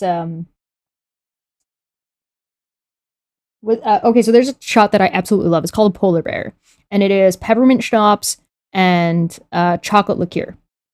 Right, so it tastes like basically like a dinner mint, like a chocolate mint, and it is so good.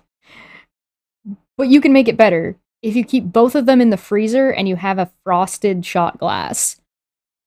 Oh, you ever tasted 5 gum? Oh, so good.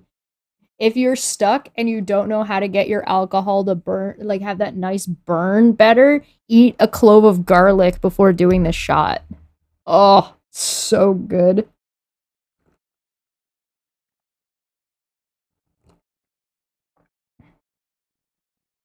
No, you're about right. Rez, you're about right. I'm gonna have like the lightning coming from her hand, and then I'm gonna put some of it in the background. So she's calling the lightning. So the storms. She's doing the components. She's doing the thing. Then she's got the bit of lightning in her hand, and then the lightning is going to be like. We're just gonna have it starting and crackling in the background because she hasn't like pulled it down yet. So it's just still in the air, and she's got a piece of it, and she's just gonna.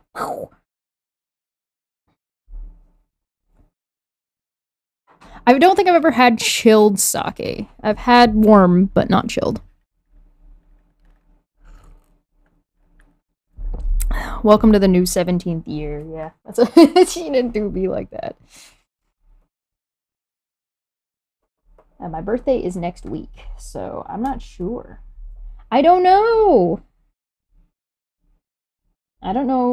Do you guys does my birthday stream also need to be exactly on my birthday, or can my birthday do you understand art now? It sounds like you understand composition, which is like one of the main things of understanding art. So, yeah, sure. I went to the eye doctor the other day to get my eyes checked. I haven't gotten my eyes checked in probably, if not more, than very close to 10 years. That's how old these glasses are. These glasses are like 10 years old. And I'm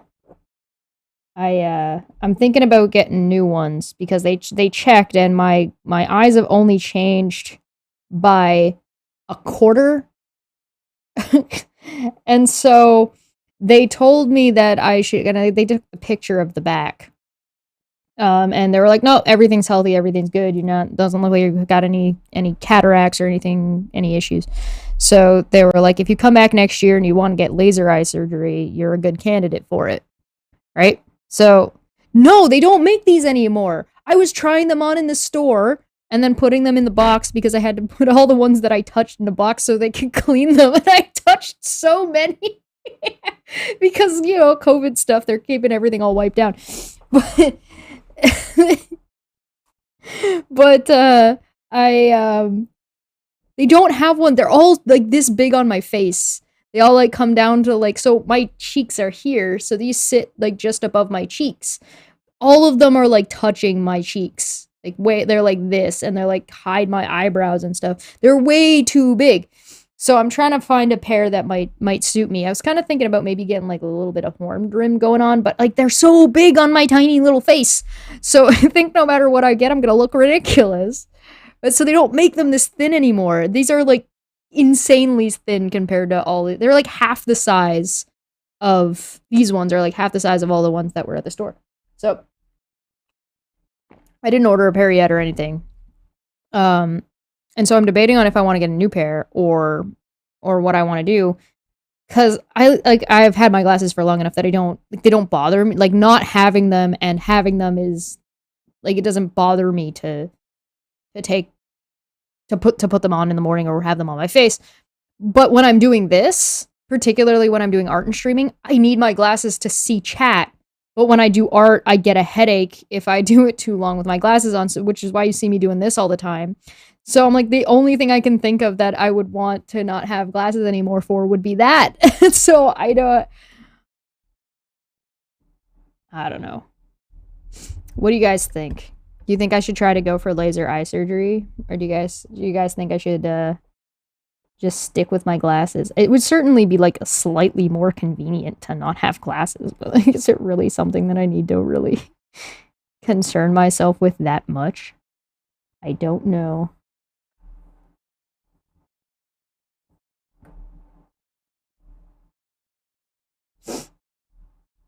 I am currently unconvinced one way or another. I have no strong feelings one way or another. I want brown lines. Darker. That'll work.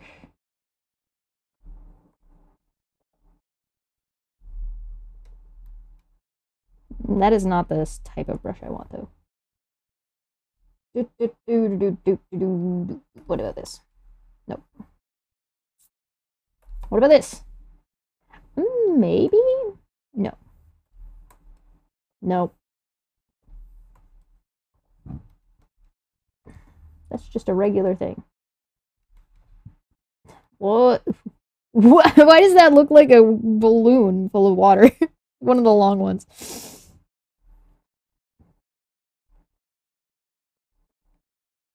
Maybe that one. I kind of want the grit. Ah, maybe that. I'm looking for like a gridded edge brush. I can kind of see it right now. I have to lean a little bit, but this is a little bit better than it is other days.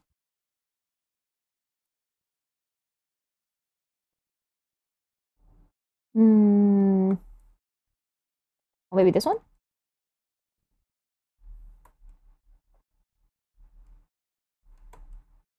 Hmm.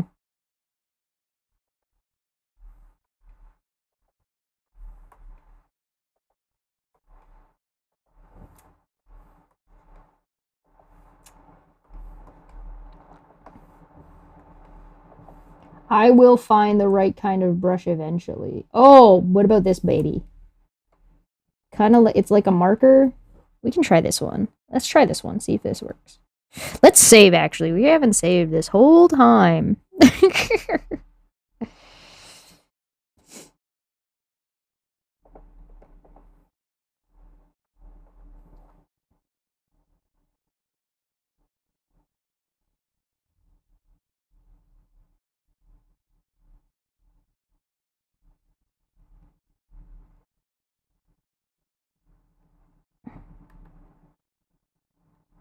Yeah.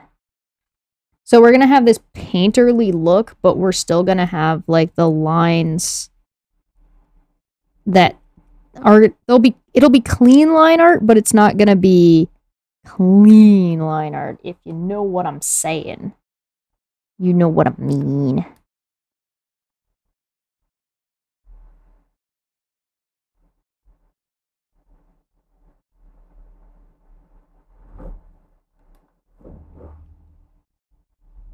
Oh, I'm erasing the goddamn.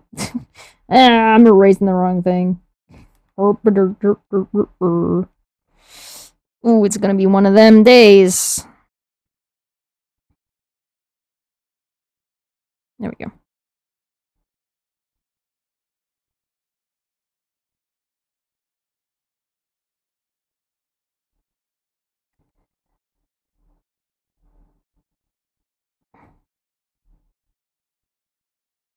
I like the narrow ear better. And I want to play with it just because she is a half elf, not a full elf, and I feel like I'm overdoing the ear.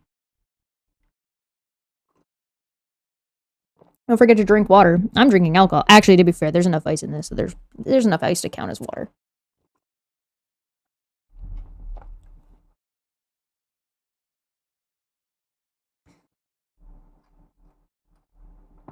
All right, and we're gonna we're gonna do a timeout because like I'm done with this. Like, please stop. Cut it the fuck out. This is a chill ass stream. I don't know why you're being an asshole.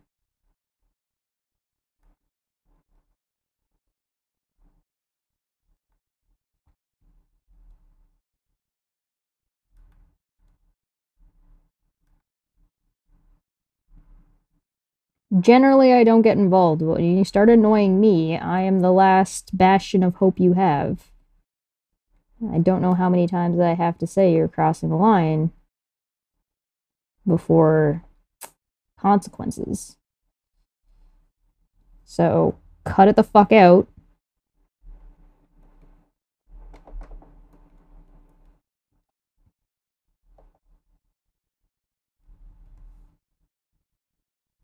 Or don't.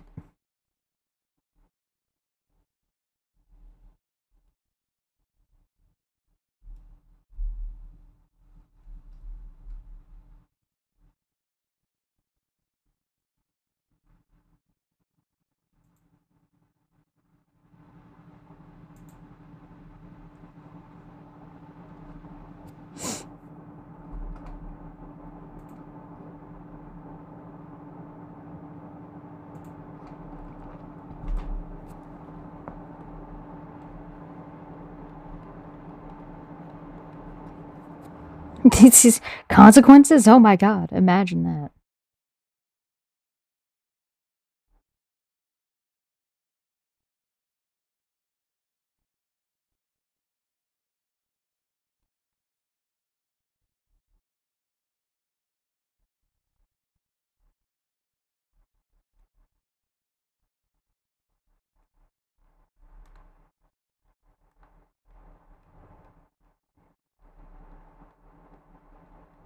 But yeah, I'm usually a pretty generous DM. You want magic items, like, here's the thing that I'll do that I don't think I've ever talked to any other DM that does this. I will let you stack sleight of hand and thieves' tools.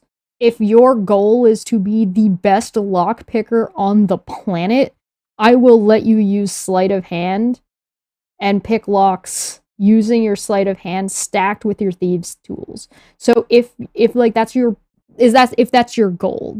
And for general characters, I won't allow that. But if you're gonna burn your expertise in your lock picking and in your as well as in your sleight of hand, because it used to be that sleight of hand would be what you would use for lockpicking. So if you don't have any your thieves tools, I will your lockpicking tools, I will allow you to utilize your sleight of but you're trained in it, you're a thief, this is what you do. I will allow you to attempt to pick a lock without your thieves tools, using your sleight of hand. But if you have both, I will let you stack that shit. So you will be able to pick basically any lock literally ever, and I am here for it. And I will give you so many locks to pick. It will be a grand old time. Everything's gonna be locked. It'll be great. Because, if you're gonna burn that many resources to be that good at picking locks, I'm here for it.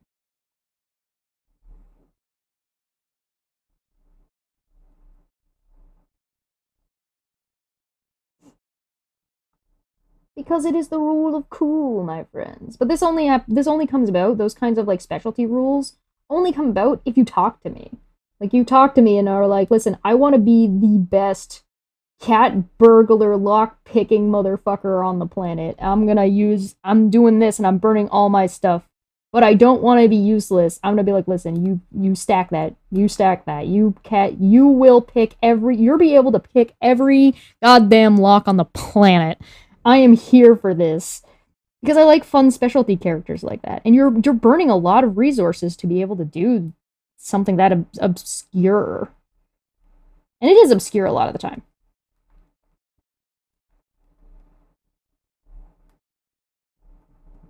But it is the DM's job to make sure the characters aren't useless. So give them something to do. Give them some locks to pick. Hell yeah. And there are other ways to keep things hidden and stuff. You don't need to use locks all the time.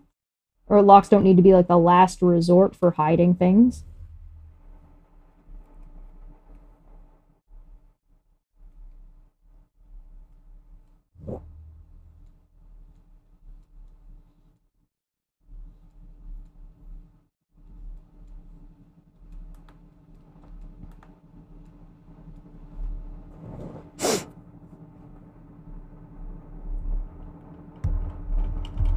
Oh, it's Wednesday, your D&D night. Loxodon rogue, so every time I sneak attack, I can say, looks like you forgot about the elephant in the room. Well, you. Tell you what, you get one of your D6 sneak attack damage is actually, pun damage and groan damage. Psychic damage, basically. You get one of your D6 is psychic damage.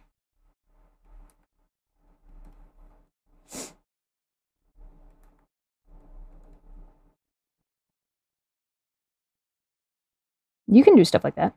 You want to polymorph your familiar into a T-Rex and let them attack? Yeah, go for it. Why not? Play a wizard.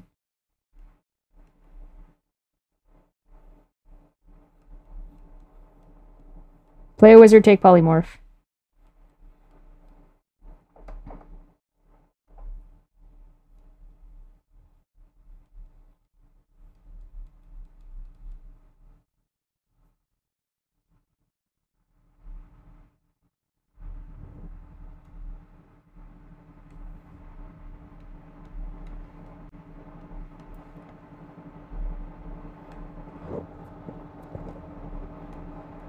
I just like doing fun shit for my players so that they can have fun, which is the point of the game. The game is to have fun. If you don't like it, or you don't want to play that type of game, then don't play that type of game. I don't understand. It's important to have your session zeros or whatever, to whether it's a session zero or whether it's a you're getting together with your friends to talk about what kind of game you want to play. Do you want to play a serious game? Do you want to play a jokey game? Do you want to play you guys got to know what kind of game you want to play. I don't want these lines. These are not lines I want. I'm going to let this be just painted, so I'm leaving gaps here on purpose. Same with this whole part. That's all going to just be what it is. This can get lined in, though. There we go.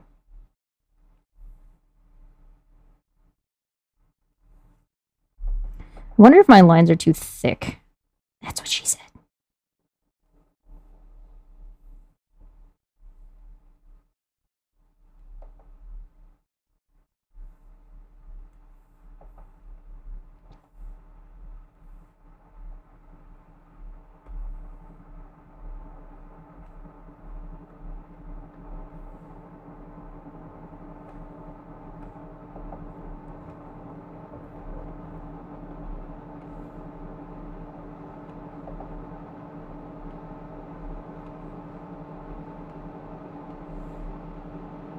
Here we go.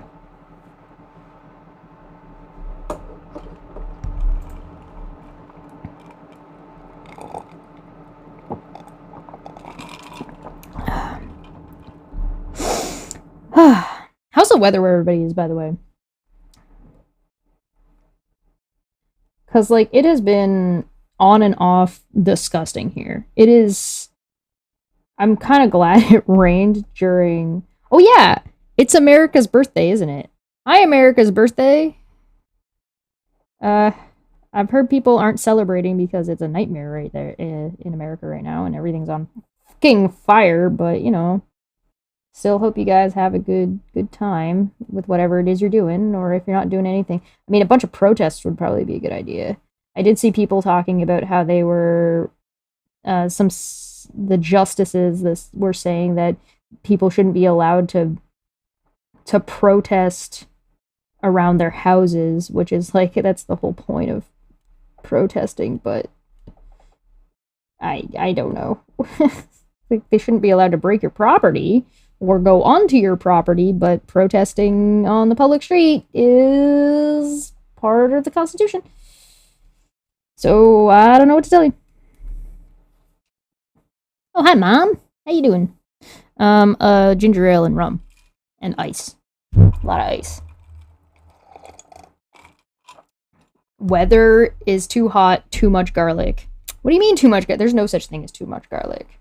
Does cooking count as celebrating? It can, but not inherently on its own.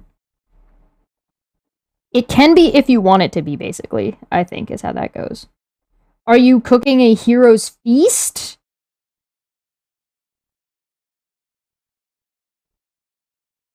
My, characters have that. Interestingly enough. I've got... So, the characters that have the flying ship, Anna and 13... 13 is proficient in cooking, and, like, she has a garden in there and everything, so that's, like, her shtick. That's what she does. But she, there's a table. There's, like, a big table in the mess hall that, seats the number of people allotted for Heroes Feast. And there's carvings in the table, and there's a stack of gold and jeweled bowls in one of the back cupboards, and 13 will just take out that and just put it on the table, and it triggers the table, and the table casts Heroes Feast. One of the more fun things I find in D&D is being able to make your own magic items. People will say, oh, these are homebrewed magic items, but what they mean to say is that I made them. Homebrew is things that go against the rules or break the rules of some kind, generally speaking. This is colloquial terms. But you can make magic items and have them not be homebrewed because you're utilizing there's rules in the book for making magic items. So you can make magic items without having them be homebrewed because they're just by the book.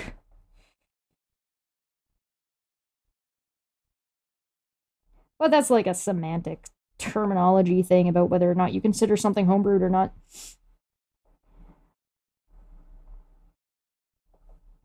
Like Anna and 13, although they are not homebrewed, one of them has magic items that are on. I don't always have them on her. I just have them as an on and off feature for flavor and funsies. And they're gloves that have cockatrice feathers in them. That is homebrew bullshit, because in 5th edition, it's absolute nonsense. In 4th edition, or what have you, or in 3.5 or what have you, it would not be as nonsense, but it's pretty nonsense. But in 5th edition, it's basically unheard of. What if the magic item is a potion that was brewed in the character's home? Then technically, yes. Am I using the colloquial definition of homebrew? No, generally not. No. Generally, I use if I say something is homebrewed, it means that it actually does not operate within the general rules of the book.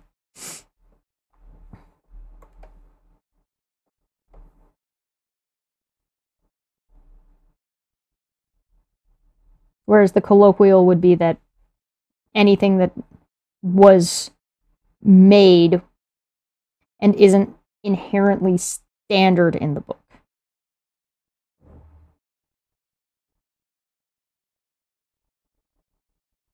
So, like, a lot of people will say they've made there's a magic wand, it has this on it. Like, it casts this thing and has this many recharges. Although those rules follow what is written in the book, the spell that's in them is not a wand that's actually been written in the book, so a lot of people will call that homebrew. I don't call that homebrew.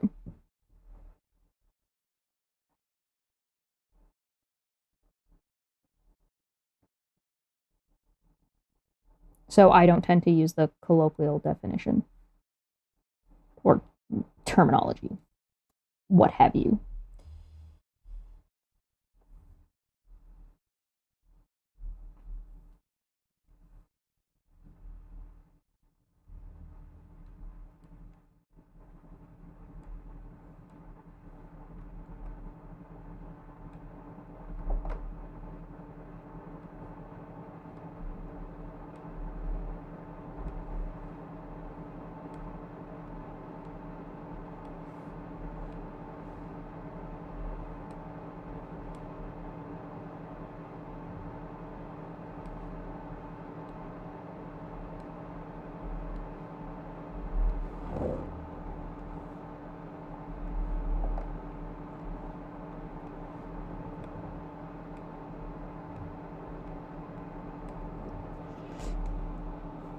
I don't know how this is gonna look once I take stuff off. We'll see. Wish me luck.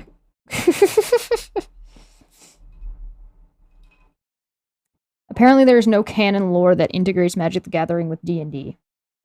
Correct. Yes. They're not canon to each other. The only thing that you consider that maybe you could is if you be like, well, you know, multiverse dimension stuff. You could go that way, but it's not like yeah, they're independent.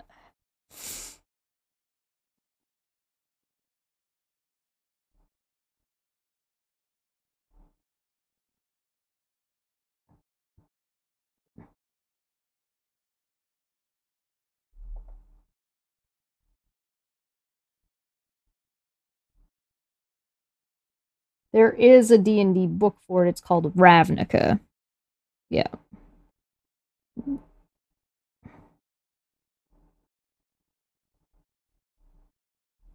I've played Ravnica. Not for me. It's interesting. It's got its cool shit. It's just not my type of jam.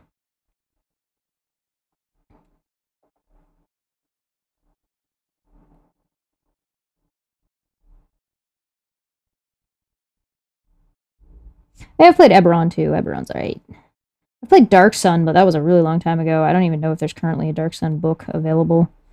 Dark Sun is okay. Dark Sun is like gritty survival.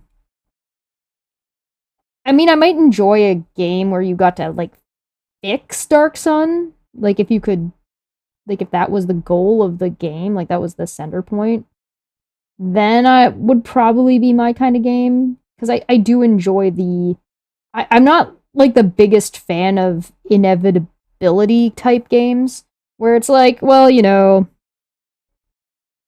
world's fucked. You're just here to survive in it. And it's like, well, I kind of would rather be able to fix some things at the very least. So that's my more style of game that I like to play in.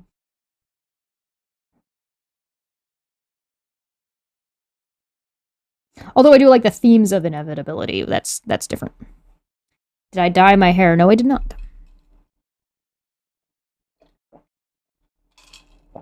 At least not recently.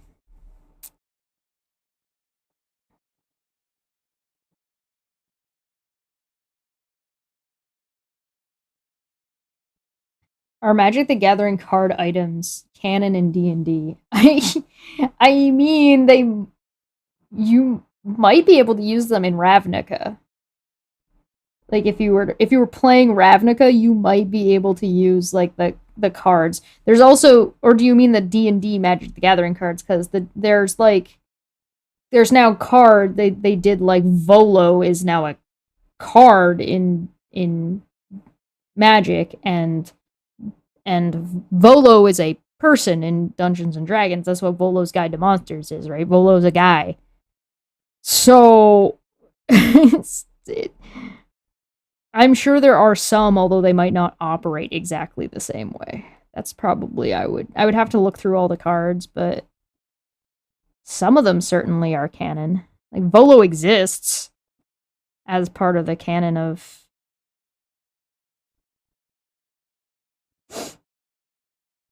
fifth edition.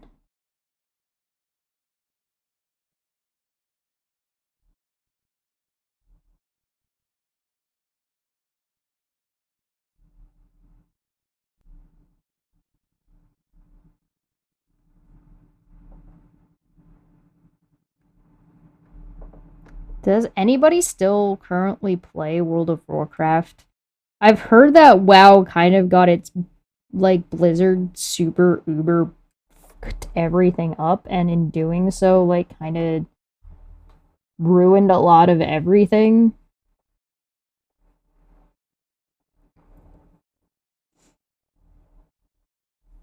By being awful. I'm just not sure where we're at on that.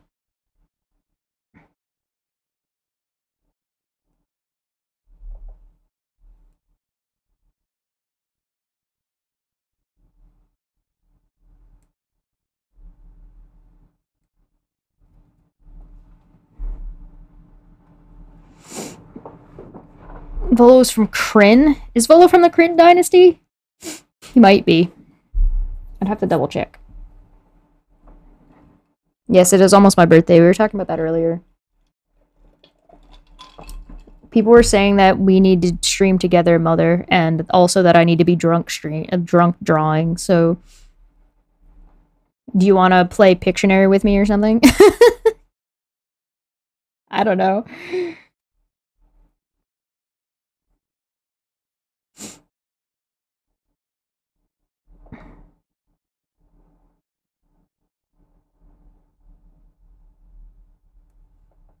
I just enjoy Volo's Guide to Monsters and it having the elf reviewing the book.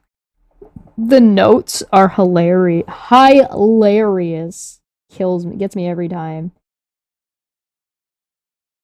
Brilliant writing. Cause Volo's a dwarf, isn't he?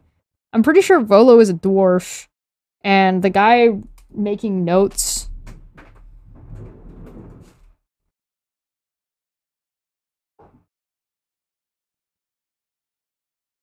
The guy making notes is an elf. Yeah. Alright, let's take a look. Volo. Wee. Okay. Monsters in the blah blah blah blah blah blah blah blah blah blah. Okay, yeah. Monsters are the heart of this book, where they live, how they think, how they might befriend you, how they might harm you. Chapter 1 delves in blah, blah, blah, blah, blah, blah, blah. Sprinkled throughout the book are observations, musings from two denizens of the Forgotten Realms, legendary explorer Volo Thamp Gedrarm, Volo to his friends, and the Archmage of Shadowdale himself, Elismir Almar. Aumar. Aumar. For the benefit of DMs and players everywhere, Volo and Elminster shared their insights with regards to some of the monsters found herein, and their words hold a measure of truth regardless of the D&D world in which these monsters are met. Preface. Well met, adventurer. You seem like a curious sort who enjoys the finer things. Permit me to thrust upon you my latest masterwork, years in the making. I think you'll find well worth your time and money. First, a warning. Here there be monsters, no less a peerless font of Sagacy, as Elemenster of Shadowdale 1, has attested that more worlds than this one teem with monsters. As a result, here there be monsters line has appeared on maps of the world from this one and hidden from your modest to scribe. And who am I, you ask? Volo Thamp Gedararm. Gedrarm. Gedarm. I don't know. Geddarm. At your service. Setting forth truths like the deep and ancient secrets whispered to my ears by the guardian spirits of the hidden tombs of fallen archmages now dust. Yes, this is a yes, in this very tomb I set forth divers details never before gathered with such coherence, three, in one place, of the creatures buried, and strange that it pleases humans and most other civilized races to deem monsters. Oh, Volo might just be a guy. So, like, their Volo made this big ass note, and then Elemenster made like a bunch of like notes beside it. We need a stream where Chess tries to say words. That's all of them. That's all of the stream. There was a whole series called Goblin Reads. Just go watch that. Anyway, Volo's guide is fantastic. Volo might be a human, he might be a dwarf. I'm not 100% sure.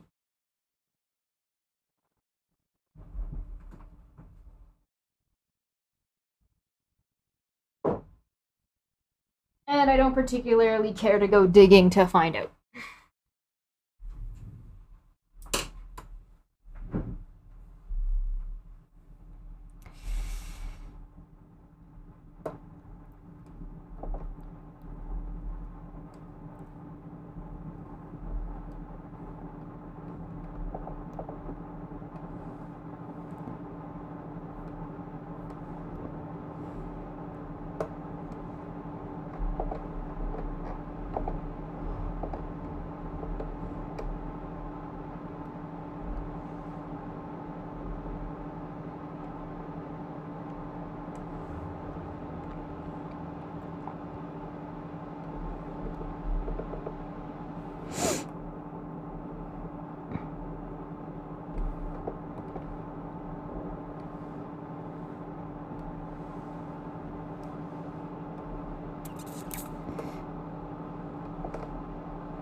I feel like I shouldn't have used this brown line on her jacket. I feel like I should have used a green one instead. I'm gonna fix this.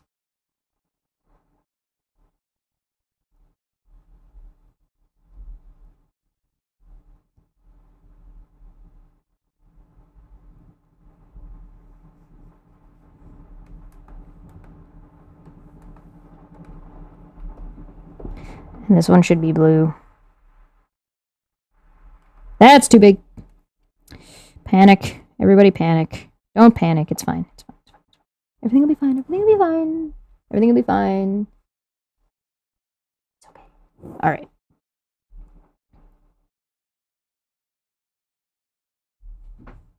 Elemenster is a human.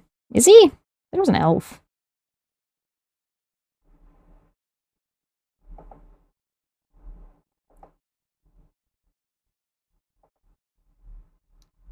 Maybe I'm just thinking of something entirely different. Maybe I'm thinking of like the Legend of Driss books, and I'm thinking of an entirely different character. That could very well be the case. I've done that before. Getting my lines crossed. I mean, both Volo and Elemenster are from the Forgotten Realms.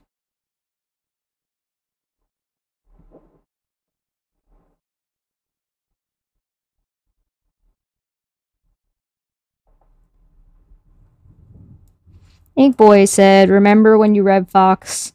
Socks on Nox and Nox and Box, Fox and Socks on Box on Nox? I do remember when I read that. I still read that on a regular basis.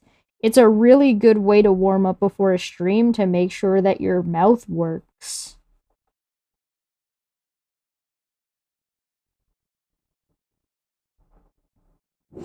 It's, right here, actually.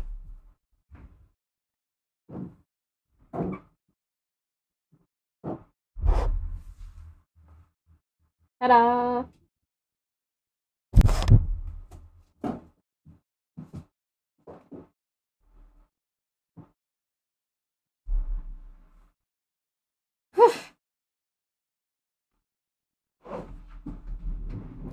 The best words. Hi, Smitty.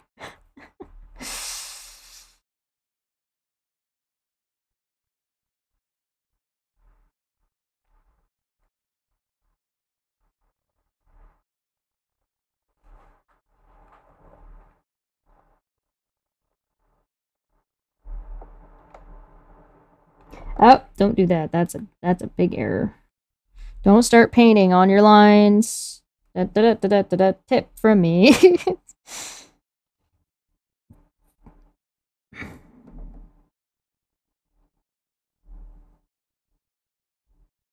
When we get to the painting portion, we're going to take these lines and we're going to turn them into like something beltish, maybe with like hanging bits and junk. Some druid looking nonsense. I don't know.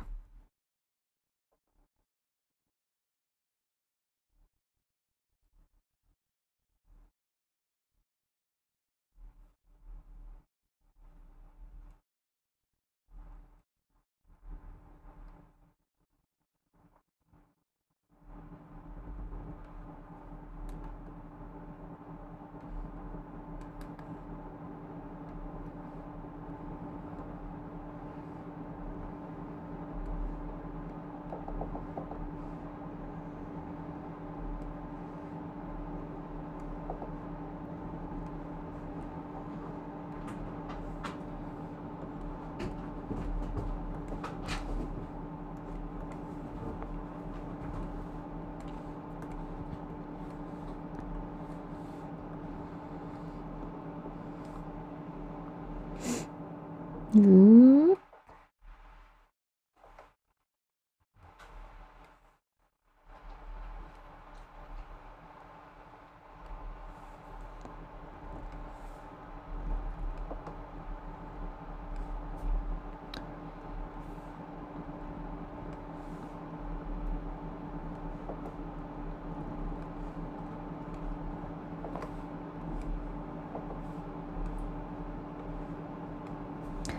Cool, cool, cool, cool, cool, cool.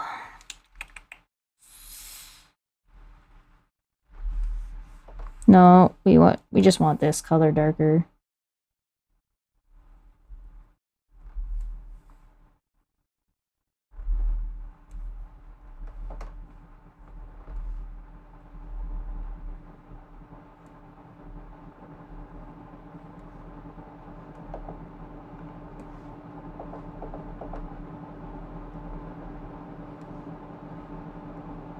Kind of made this look like a big finger with a fingernail on it.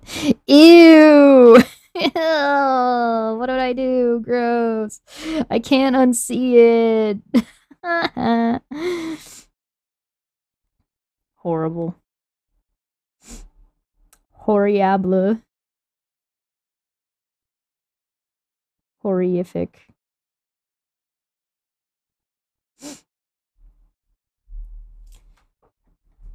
Ugh.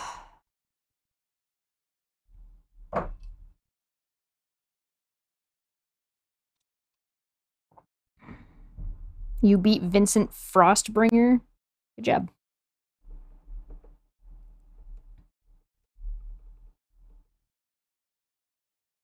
Okay, this is gonna be a giant pain in the butt.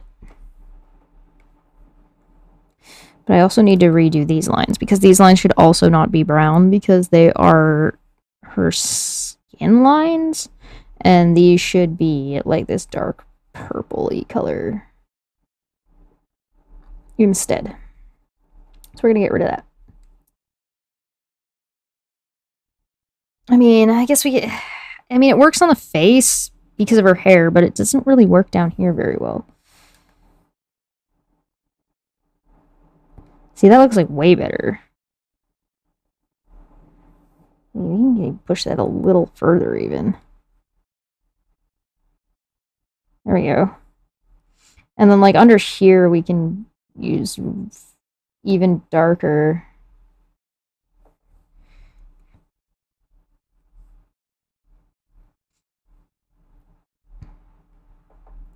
I'm going to be fighting with his hand for the next 5 years, so we'll come back to this. I'm just going to mark this in real quick. I just want to mark in the thumb.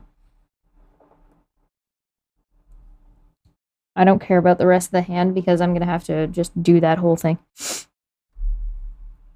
I haven't decided what I'm going to eat tonight. I have leftover rice. So I might have...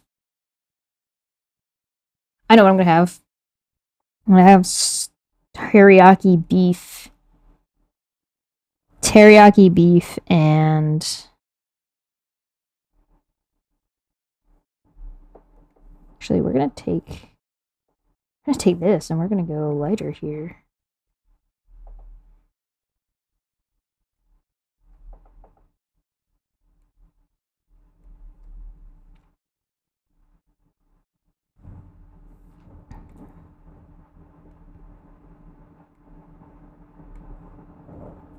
And then we're gonna go here because these lines should be like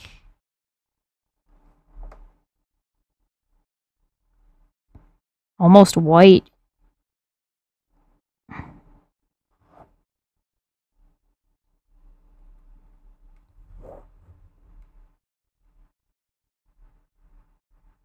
Because it's gonna get highlighted by the...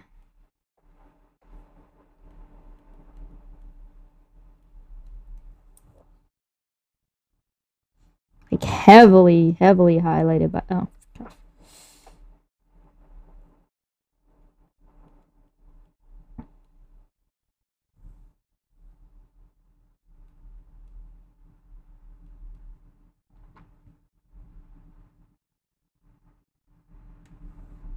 Except I don't want to make that part of the line work. That's fine like that. Actually, I feel like maybe I shouldn't do that, and what I should do is I should just do that over top as separate lines, or like as part of the painting, and just paint over the lines. Alright, because I don't need to line out the, I don't want lines on this big poofy leaf thing, and we're gonna plunk some leaves floating around in the background, but I think this is a good place to stop for now, because we've been live for like 2 and a bit hours. And I'm happy to call this our progress so far. We'll have some fun next time. We'll probably be back at this next week. Thanks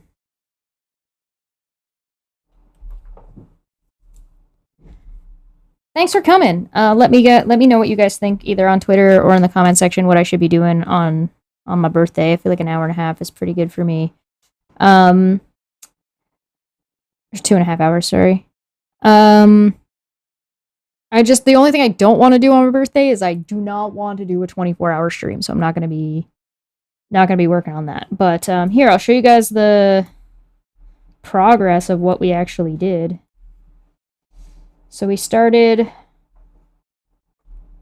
from here, we went to here, then we went to here. Wait, that's not right. Where's my red lines? Nope. Here we go, we started with that. There are parts of this that I like that I might actually bring back.